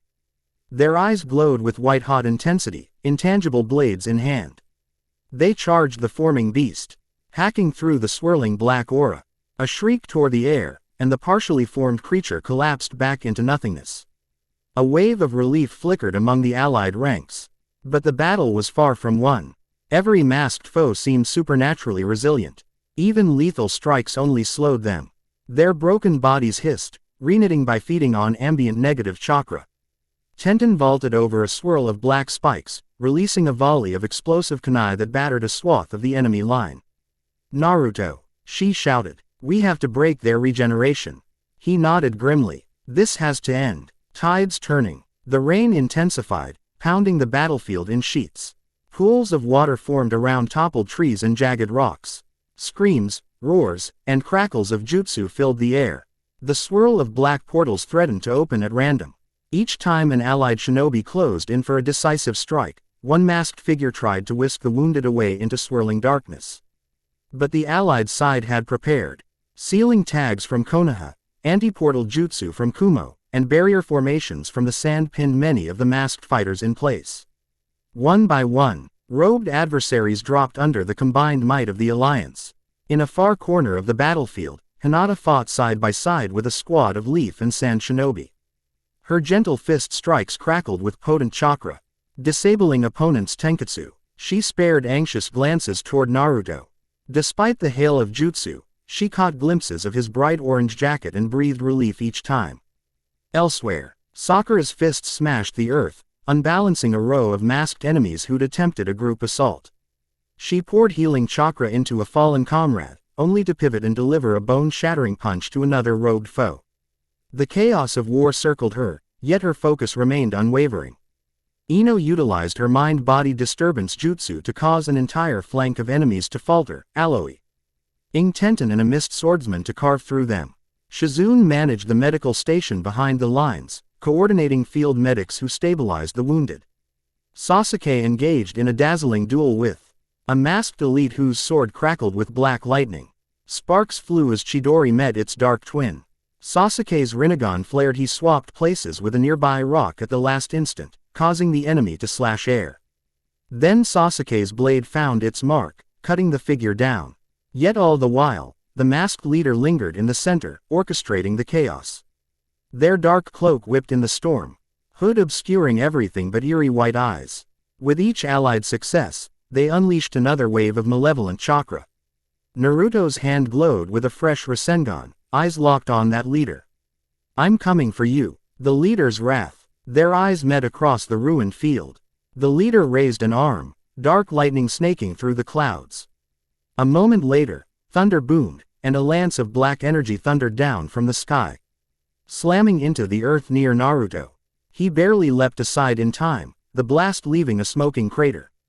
Naruto gritted his teeth, rushing in. He flung a hail of kunai, each laced with swirling chakra. The masked leader deflected them mid-air with a lazy flick of the wrist. Shadowy energy coiled at their fingertips. "Child of prophecy," the leader's voice echoed, distorted by the downpour. "You bear the system's imprint. Return it to us and avoid this pointless slaughter." Naruto spat mud, raising a hand to summon more shadow soldiers. Not a chance. As his soldiers materialized, The leader unleashed a wave of sinister aura. Two of the newly formed shadows disintegrated instantly, their energy consumed. Naruto felt a jolt of pain, as if the system had taken a direct hit. Gasping, he stumbled, struggling to maintain the remaining soldiers. The leader advanced in the flicker of lightning. You have no idea what that power truly is, do you? Naruto forced himself upright. All I need to know is that it won't belong to you. He channeled the system's might, feeling something inside him stir at the brink of revelation. Over the past weeks, he'd grown stronger. But the final piece of mastery eluded him. Maybe it was time to truly unlock it. He lunged, forming a new Rasengan infused with his shadow energy. Tendrils of blacklight swirled around the familiar sphere. The masked leader formed a flickering blade from their aura, and the two powers collided in a deafening clap. Shredded terrain flung into the air. The leader's blade cracked under the impact, forcing them back. Naruto pressed on, ignoring the pain in his limbs. Each step, he poured more synergy between Kurama's chakra and the system's shadow. At the edges of his vision, ghostly text flickered. Stat points, skills, title, they churned in a swirl of half-seen data. System warning. Lethal conflict. Potential evolution. Do you wish to attempt ascension? Ascension. His heart pounded. Do it. Confirm. He roared mentally. Yes. A surge of black and gold chakra exploded from his core, staggering both friend and foe. The masked leader braced themselves, clearly alarmed. Rain hiss. D into steam around Naruto's body as new power streamed through him like stepping beyond a door he hadn't realized was locked. Naruto's ascension. In that moment, the battlefield seemed to freeze. Shadows elongated, drawn to Naruto's swirling aura. Even the masked horde paused in their attacks, sensing the seismic shift. Allied shinobi drew back in awe and caution, shielding their faces from a bright swirl of black and orange energy. Naruto felt suspended in a realm of pure power, as if a hidden gate in his chakra system had opened wide. Kurama's familiar presence roared with approval, merging seamlessly with the system's dark threads. A new coat of shadow-laced chakra enveloped him, crackling with gold sparks. His whisker marks sharpened, eyes glowing amber. The system's interface flared in his mind. Name: Naruto Uzumaki. Status: Ascended Shadow Monarch. Level: Chakra: Unquantifiable. Skills: Shadow Summoning Max Rasengan, Shadow Forged. A flood of knowledge swept into him. How to shape the black aura into unstoppable constructs, how to fuse it with his standard ninjutsu. All his prior worry about corruption faded under a blazing certainty. He controlled it now. He moved, and the world blurred. In the blink of an eye, he appeared before the masked leader, catching their flickering blade barehanded. The aura sizzled, but Naruto's grip held firm. He twisted, snapping the blade like brittle glass. The leader recoiled, voice trembling with shock. Impossible. Naruto's eyes blazed. Time to end this. He spun, summoning a massive scythe-like extension from the swirling shadows around him. In one fluid stroke, he slashed the robed leader across the chest. They howled, collapsing to their knees as black energy spewed from the wound. The battlefield turns, as if responding to Naruto's transformation. The sky rumbled louder, releasing a torrent of rain. Allied shinobi, emboldened by his surge of power, redoubled their efforts. Masked enemies hesitated, caught between terror and fanatic devotion. Tenten witnessed Naruto's new form from across the battlefield, her heart pounding in disbelief. He ascended, she breathed. She'd seen him powerful before, but was new, a synergy of darkness and light swirling around him in majestic fury. Ino gasped from her vantage, feeling the shift in mental energies. That's Naruto. She sensed a stable, overwhelming presence. Not the unhinged chaos the masked faction displayed. Sakura, aiding a wounded samurai, paused to stare. An electric excitement jolted her. He really has no limits. The masked legion, seeing their leader wounded, attempted to mount a desperate defense. They collectively chanted, raising a swirling ring of black aura that coalesced into a gargantuan, three-headed beast at the center of the field. Each head spouted noxious energies, thrashing violently. Shinobi scattered, battered by the monstrous swipes. Naruto dashed forward in a blur, leaving afterimages. He formed a giant Rasengan wreathed in shadowy wisps. With a powerful leap, he soared above the thrashing beast and drove the orb down between its heads. A shockwave vaporized mud and stone, splitting the creature. Its shrieks D-I-E-D in an echoing moan as the summon disintegrated. Meanwhile, Sasuke cut through lesser masked elites, forging lightning arcs that shattered their defenses. He glimpsed Naruto's ascendancy with a mix of pride and grudging admiration. Acknowledging his rival's new pinnacle. Dobi's unstoppable now, he muttered, finishing a rogued foe with a final lightning thrust. The allied forces pressed the advantage, routing the masked horde. Many tried to open portals to escape, but sealing tags or barrier jutsu snuffed them out. Even so, pockets of fanatical resistance remained, chanting for their true master. Naruto turned to the leader he'd struck, who knelt in the mud, aura flickering. "This is over. Surrender." The leader coughed, black fluid dribbling from under their mask. "You fool. The sigil, it's only begun. Our master, the one behind me, they'll finish what we started." With trembling hands, the leader attempted to form a final seal, perhaps to self-destruct or summon another monstrosity. But Naruto's hand latched onto their wrist, shadow tendrils coiling around it. "No, I won't let you hurt anyone else." He squeezed, snapping the seal mid-formation. A guttural snarl turned into a ragged gasp. The robed figure collapsed, aura dissipating. For a fleeting moment, Naruto saw a pale face beneath the soaked mask, a woman with madness in her eyes, life draining away. Then she slumped forward, lifeless. Aftermath of the grand battle. The final robed fighters scattered or fell. Allied shinobi corralled the survivors, binding them with special seals. Broken masks littered the field. Many enemies either unconscious or breathing their last. Overhead, the storm clouds began to thin, revealing a sky streaked with dawn. A hush fell, broken only by the groans of the wounded and the patter of residual rain. Naruto stood among the wreckage, still wrapped in that swirling black and gold aura. His chest heaved. The system pulsed inside him, acknowledging the major threat's defeat. But it also sparked a new alert. Faint as a whisper. Sigil of Dominion. Sealed presence detected. Location. He grimaced. Still not over. Slowly, the aura receded, returning him to a more recognizable form. His battered clothes reappeared beneath, though edges were singed. Shinobi from all sides stared at him in stunned awe. Some were bruised, some bleeding, but they stood victorious. Tenten ran up first, ignoring her own exhaustion. "Naruto." He turned, relief flooding him at the sight of her. They locked eyes. Without words, she flung her arms around him in a fierce embrace, ignoring the mud that caked them both. He hugged her back, thankful she was alive.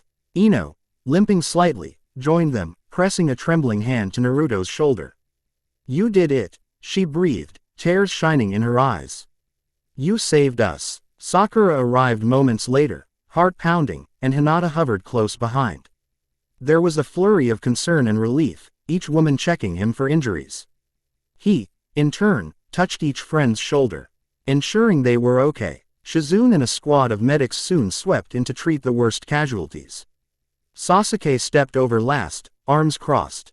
"Well done, Dobi." A faint smirk lingered on his lips. "But I bet it's not the end." Naruto gave a tired laugh.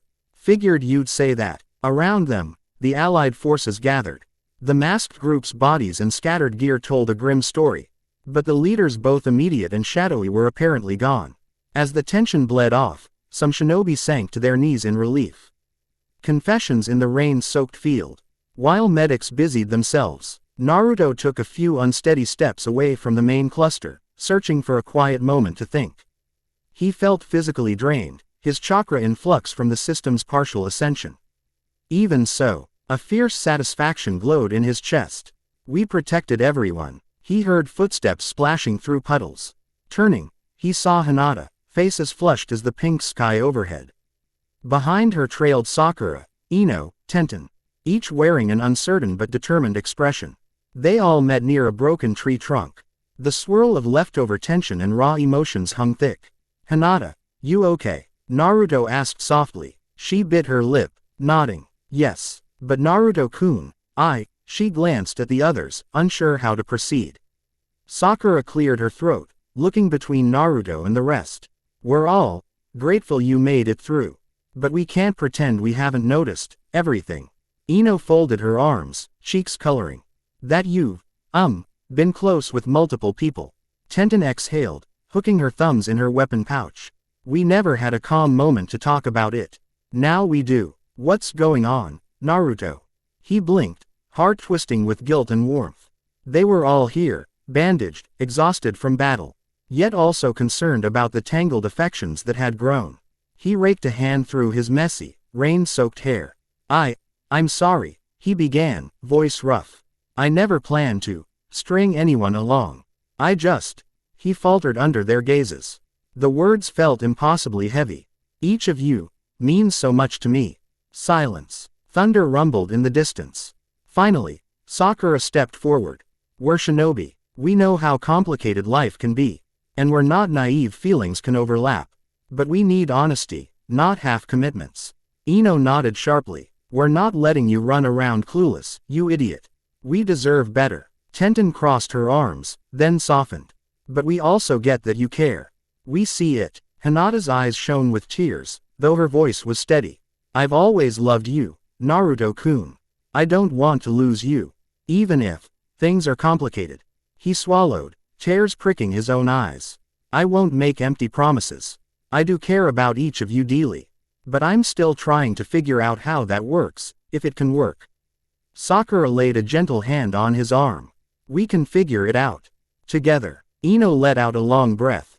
For now, just don't shut us out. We're prepared to handle complicated. Tenten gave him a wry grin. Pretty sure none of us have time for normal romance anyway. Hinata nodded slowly, stepping closer to wrap a tentative arm around Naruto's waist. We'll see where it goes, as long as you stay honest. Quote. Relief and a rush of tenderness overwhelmed him. He rested a hand on Hinata's shoulder, then reached for Tenten, who squeezed his hand. Sakura and Ino offered small, awkward smiles. It was a fragile understanding, but an understanding nonetheless, one forged in the crucible of war. Naruto nodded, eyes shining. Thank you, all of you. I promise, I'll never lie. We'll figure this out. They shared a brief, silent moment in the rain-soaked field, battered but alive. The war demanded immediate unity, and for now, that was enough. Unmasking the ringleaders. By late afternoon, the battlefield lay behind them. Survivors from the masked faction were heavily restrained in a makeshift camp at the border, guarded by shinobi from multiple villages. Most were unconscious, though a handful glared at their captors with fanatical intensity. With Kakashi, Tsunade, Gaara, and representatives from Kumo, Iwa, and Kiri, Naruto approached one masked prisoner who was barely clinging to life. An interrogation squad readied Yamanaka mind jutsu. The prisoner's eyes flickered open, full of hate and defiance. We serve the master. You can't stop the sigil from awakening. Soon, the real monarch shall arise. Naruto's pulse sped up at the mention of another monarch. Could it be the same figure who nearly killed me with a single aura wave at the ruins? Tsunade's glare was ice. Who is your master? Where are they now? No response. The prisoner merely coughed up blackish sludge. The Inoichi-style mind infiltration made them shudder, but the subject's mind was twisted by layers of dark chakra wards. The interrogator frowned, shaking his head. It's no use. They've locked their psyche behind a shadow seal. The prisoner convulsed, a final surge of black energy devouring them from within. They crumpled into ash, leaving behind only a swirl of foul mist. Shock rippled through the onlookers. Looks like they'd rather die than talk, Kakashi muttered. Gaara folded his arms. This cult is more entrenched than we realized. Naruto clenched his fists. The system within him buzzed, echoing the prisoner's final words. Sigil, real monarch. There was still a bigger threat out there, orchestrating everything. For now, the Alliance had won a major victory, but the war's undercurrents still ran deep. Debrief and celebration. Back in Konoha, a subdued cheer greeted the returning warriors. News of the victory traveled fast. The masked faction's main force was crushed, their leader slain. Though no one declared official peace just yet, tension eased. A few days passed in relative calm, the village exhaling relief for the first time in weeks. Within the Hokage Tower's conference hall, Kakashi, Tsunade, and allied representatives met to finalize a new cooperative protocol. Plans were drafted to station joint forces at strategic points, ensuring no resurgence caught them unawares. Gaara addressed the group with his signature calm. Thanks to Naruto's efforts, the immediate threat is neutralized. But we remain vigilant. We suspect pockets of cultists remain, possibly led by someone more powerful. Chojuro from Kiri nodded. We'll maintain contact. If any new summonings or anomalies appear, we'll mobilize at once. Darui from Kumo added, we owe a debt to the Leaf. That was no ordinary skirmish. Lightning Country stands with you. Kuritsuchi flicked her gaze to Naruto. And if you pick up any leads on this sigil of Dominion, let us know. We don't want more of these monsters popping up. Tsunade thanked them all, concluding the meeting. The sense of mutual respect felt like a small but meaningful achievement, a testament to the alliance Naruto and others had fought so hard to preserve since the Fourth War.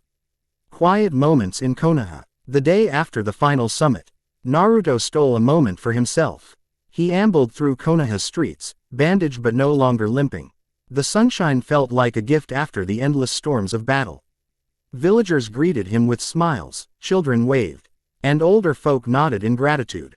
He paused at Ichiraku Ramen, where Tsuki insisted on giving him a free bowl. Slurping the familiar broth, Naruto let his mind drift. I ascended. Sort of. He recalled the unstoppable surge of power, how it let him sever the masked leader's blade with ease. Even now, he felt that reservoir resting quietly inside him, waiting to be tapped again. But who was that real monarch the cult referenced? Did the system predate everything we know? He shook his head. For once, he decided not to obsess. The immediate threat was beaten. It was enough to breathe, enjoy the day, and trust that if the next crisis came, he'd be ready. After finishing, he wandered off, mind wandering to the women who'd stood by him: Sakura, Ino, Tenten, Hinata, even Shizune. The warmth he felt for each was real, if complicated. A promise kept. Late that evening, Naruto made his way to the memorial stone, drawn by an unspoken need to remember the fallen. The sky glowed with stars, the village lights twinkling in the distance. He traced the carved names: friends, mentors, lost comrades thinking of the war that ended not so long ago, and the one they might have just averted. Footsteps sounded behind him. He turned, expecting maybe Sakura or Tenten, but found Hinata. She approached quietly, wearing a soft lilac jacket and dark pants, her eyes reflecting starlight. They stood side by side, silence wrapping them. After a moment, Hinata gently slid her hand into his. I'm glad you're still here, she whispered. He squeezed her fingers. Me too. I couldn't have done any of this alone. Quote. She nodded, a faint blush on her cheeks, but her gaze steady. You keep giving us hope, Naruto-kun. Even if you share your feelings with others, I'm not going anywhere. He felt a surge of gratitude and affection. Leaning in, he pressed a soft kiss to her lips. The night air seemed to hush around them, memories of old heartbreak replaced by a gentle, growing confidence. When they broke apart, she rested her head on his shoulder. I won't expect you to be perfect. Just be honest. He wrapped an arm around her. I promise. They lingered there, paying quiet respects to those who had passed. Hearts linked by the fierce vow to protect the world they loved. Tenten's forge. The next afternoon, Tenten invited Naruto to a newly rebuilt forge in Konoha's Industrial District, a place she'd adopted to refine specialized weapons. She wore a short-sleeved top, her arms lightly scarred but strong. Sparks danced as she hammered a blade, occasionally pausing to glance at Naruto. He set down a box of raw materials. You said you wanted to show me something. She nodded, wiping sweat from her brow. I've been experimenting with inscriptions that might resist or harness dark chakra. After seeing your new powers, it gave me ideas. Here, she held up a slender kunai etched with swirling lines reminiscent of the shrine scripts. I based these marks on the ruins we found. Should channel a portion of your shadow aura, letting me cut through those regenerating foes if they ever come back. Naruto turned the kunai over in his hands, marveling at its fine craftsmanship and faint hum of power. This is incredible. A proud sparkle lit Tenten's eyes. You protected me when I was outmatched. This is how I pay that back and keep pace. He set the kunai aside, stepping closer. You've never been behind me, Tenten. You hold your own. Her cheeks reddened slightly. Yeah, well, she let the hammer drop, expression serious. So, about us. He brushed his fingertips along her jawline. We'll figure it out. He leaned in for a lingering kiss, the heat of the forge adding to the flush that crept over them both. When they separated, she exhaled a shaky breath, that confident grin returning. "Don't think this means I'll go easy on you in training," she teased. He laughed. "Wouldn't dream of it." Sakura's confession. That evening, Naruto swung by the hospital. Sakura was finishing her shift. Hair pinned back in a neat bun, stethoscope still around her neck. She looked up, surprise mingling with relief. "Naruto, everything okay?" "Yeah," he said, heart thudding. "Just wanted to see you." She ushered him out to the courtyard where medicinal herbs grew, away from prying eyes. A slight breeze rustled the leaves. The shadows of the hospital windows framed them in flickering light. He studied her face. The worry lines, the determination, the heart he'd known since they were kids. "You've been working non-stop," she shrugged, shoulders tense. "A lot of wounded from the big battle." "It's nothing new." He stepped closer, ignoring the flutter in his stomach. "Listen, Sakura, we never really settled." She placed a hand on his chest, green eyes holding his. "Naruto, I've seen how you feel about everyone Tenten, Hinata, Ino. Part of me used to get so jealous, but the war changed a lot. I'm not the same girl who chased Sasuke blindly. You're not the same loud brat I used to scold." He laughed softly. "Guess we've both grown up." Sakura's cheeks colored. She took a breath. "I care about you a lot, maybe more than I realized. But I also know you're trying to balance your heart with more than one person." Her voice lowered. "I'm not sure how that works, but if there's room for me, I want to try." His throat constricted. Emotions swirled, equal parts gratitude and guilt. "I won't pretend to have all the answers, Sakura-chan. But I want you in my life. You're precious to me." She closed her eyes, exhaling. Then, with a small smile, she leaned up and pressed her lips to his. The contact was tender, carrying years of history. He wrapped his arms around her, letting that warmth chase away the lingering ache of the battlefield. After a few heartbeats, they eased apart, glancing at each other with soft smiles. She poked his chest playfully. "Now go. I've got patients to see." He smirked. "Yes, ma'am." With a teasing salute, he left, feeling his heart far lighter than it had been days before. Meeting with Shizune. Days passed, bringing a semblance of normalcy. Rebuilding efforts around the village's outskirts continued. Shinobi from allied lands gradually returned home, though a few remained in Konoha to maintain the new network of vigilance. Naruto, finalizing some mission reports at Tsunade's request, found Shizune alone in a small administrative office. She was organizing stacks of paperwork with practiced efficiency, wearing her usual black outfit. She looked up, gave him a welcoming nod. "Ah, Naruto, perfect timing," she said, offering a polite smile. "These documents need your signature. You're practically a diplomatic envoy now." He chuckled, stepping forward. "Never thought I'd be a pen pusher, but sure." As he signed, he sensed Shizune's subtle scrutiny. Once done, she spoke in a gentle tone. "I heard about your new powers, and that you might still be in danger from the remnants of the cult." He set the pen down, meeting her gaze. "Yeah, the system's still inside me. And there's talk of a real monarch behind the scenes. We'll see." She hesitated, then placed a hand on his wrist. "Just promise me you won't push yourself past your limits without help." He recalled the times she'd comforted him, even risked herself to heal him. A wave of warmth surged in his chest. "I won't." The moment lingered, tension and an unspoken closeness drifting between them. Slowly, he lifted her hand to his lips, pressing a light kiss to her knuckles.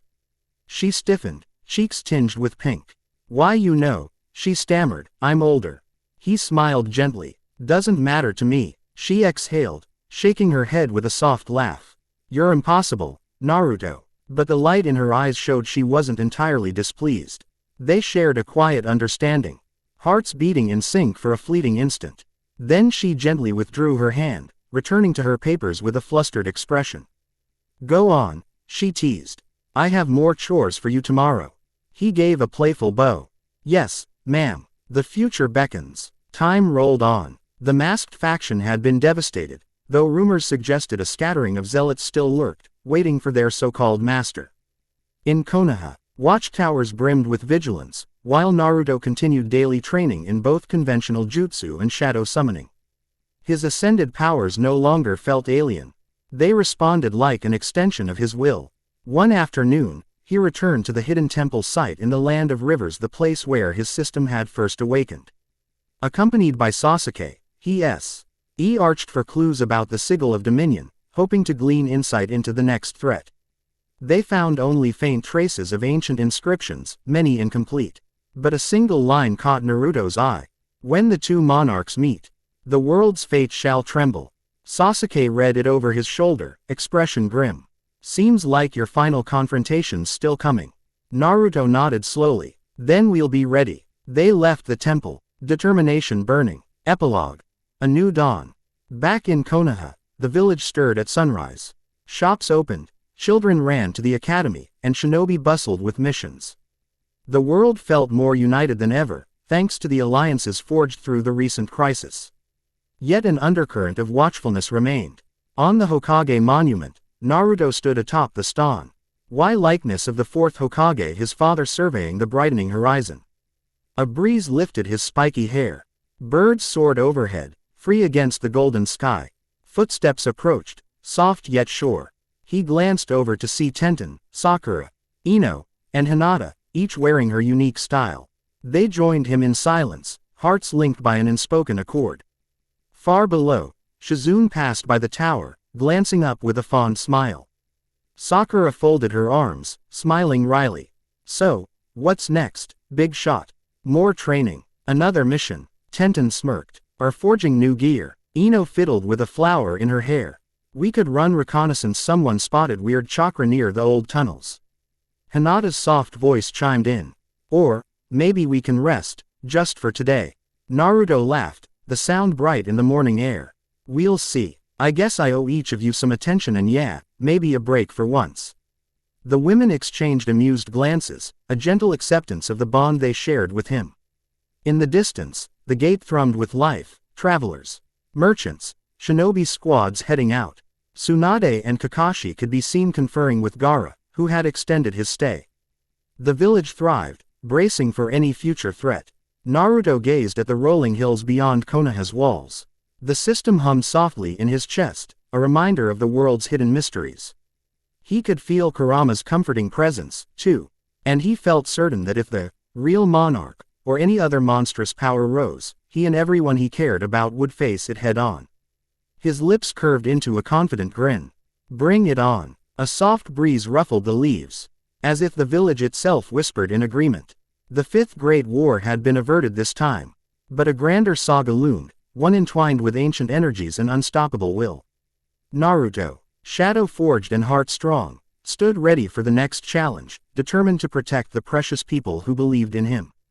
Because that was who he was. Naruto Uzumaki, the master of his own destiny. Monarch of a new era of shadows and light, yet always the same determined knucklehead ninja who would never give up. End of Chapter 5.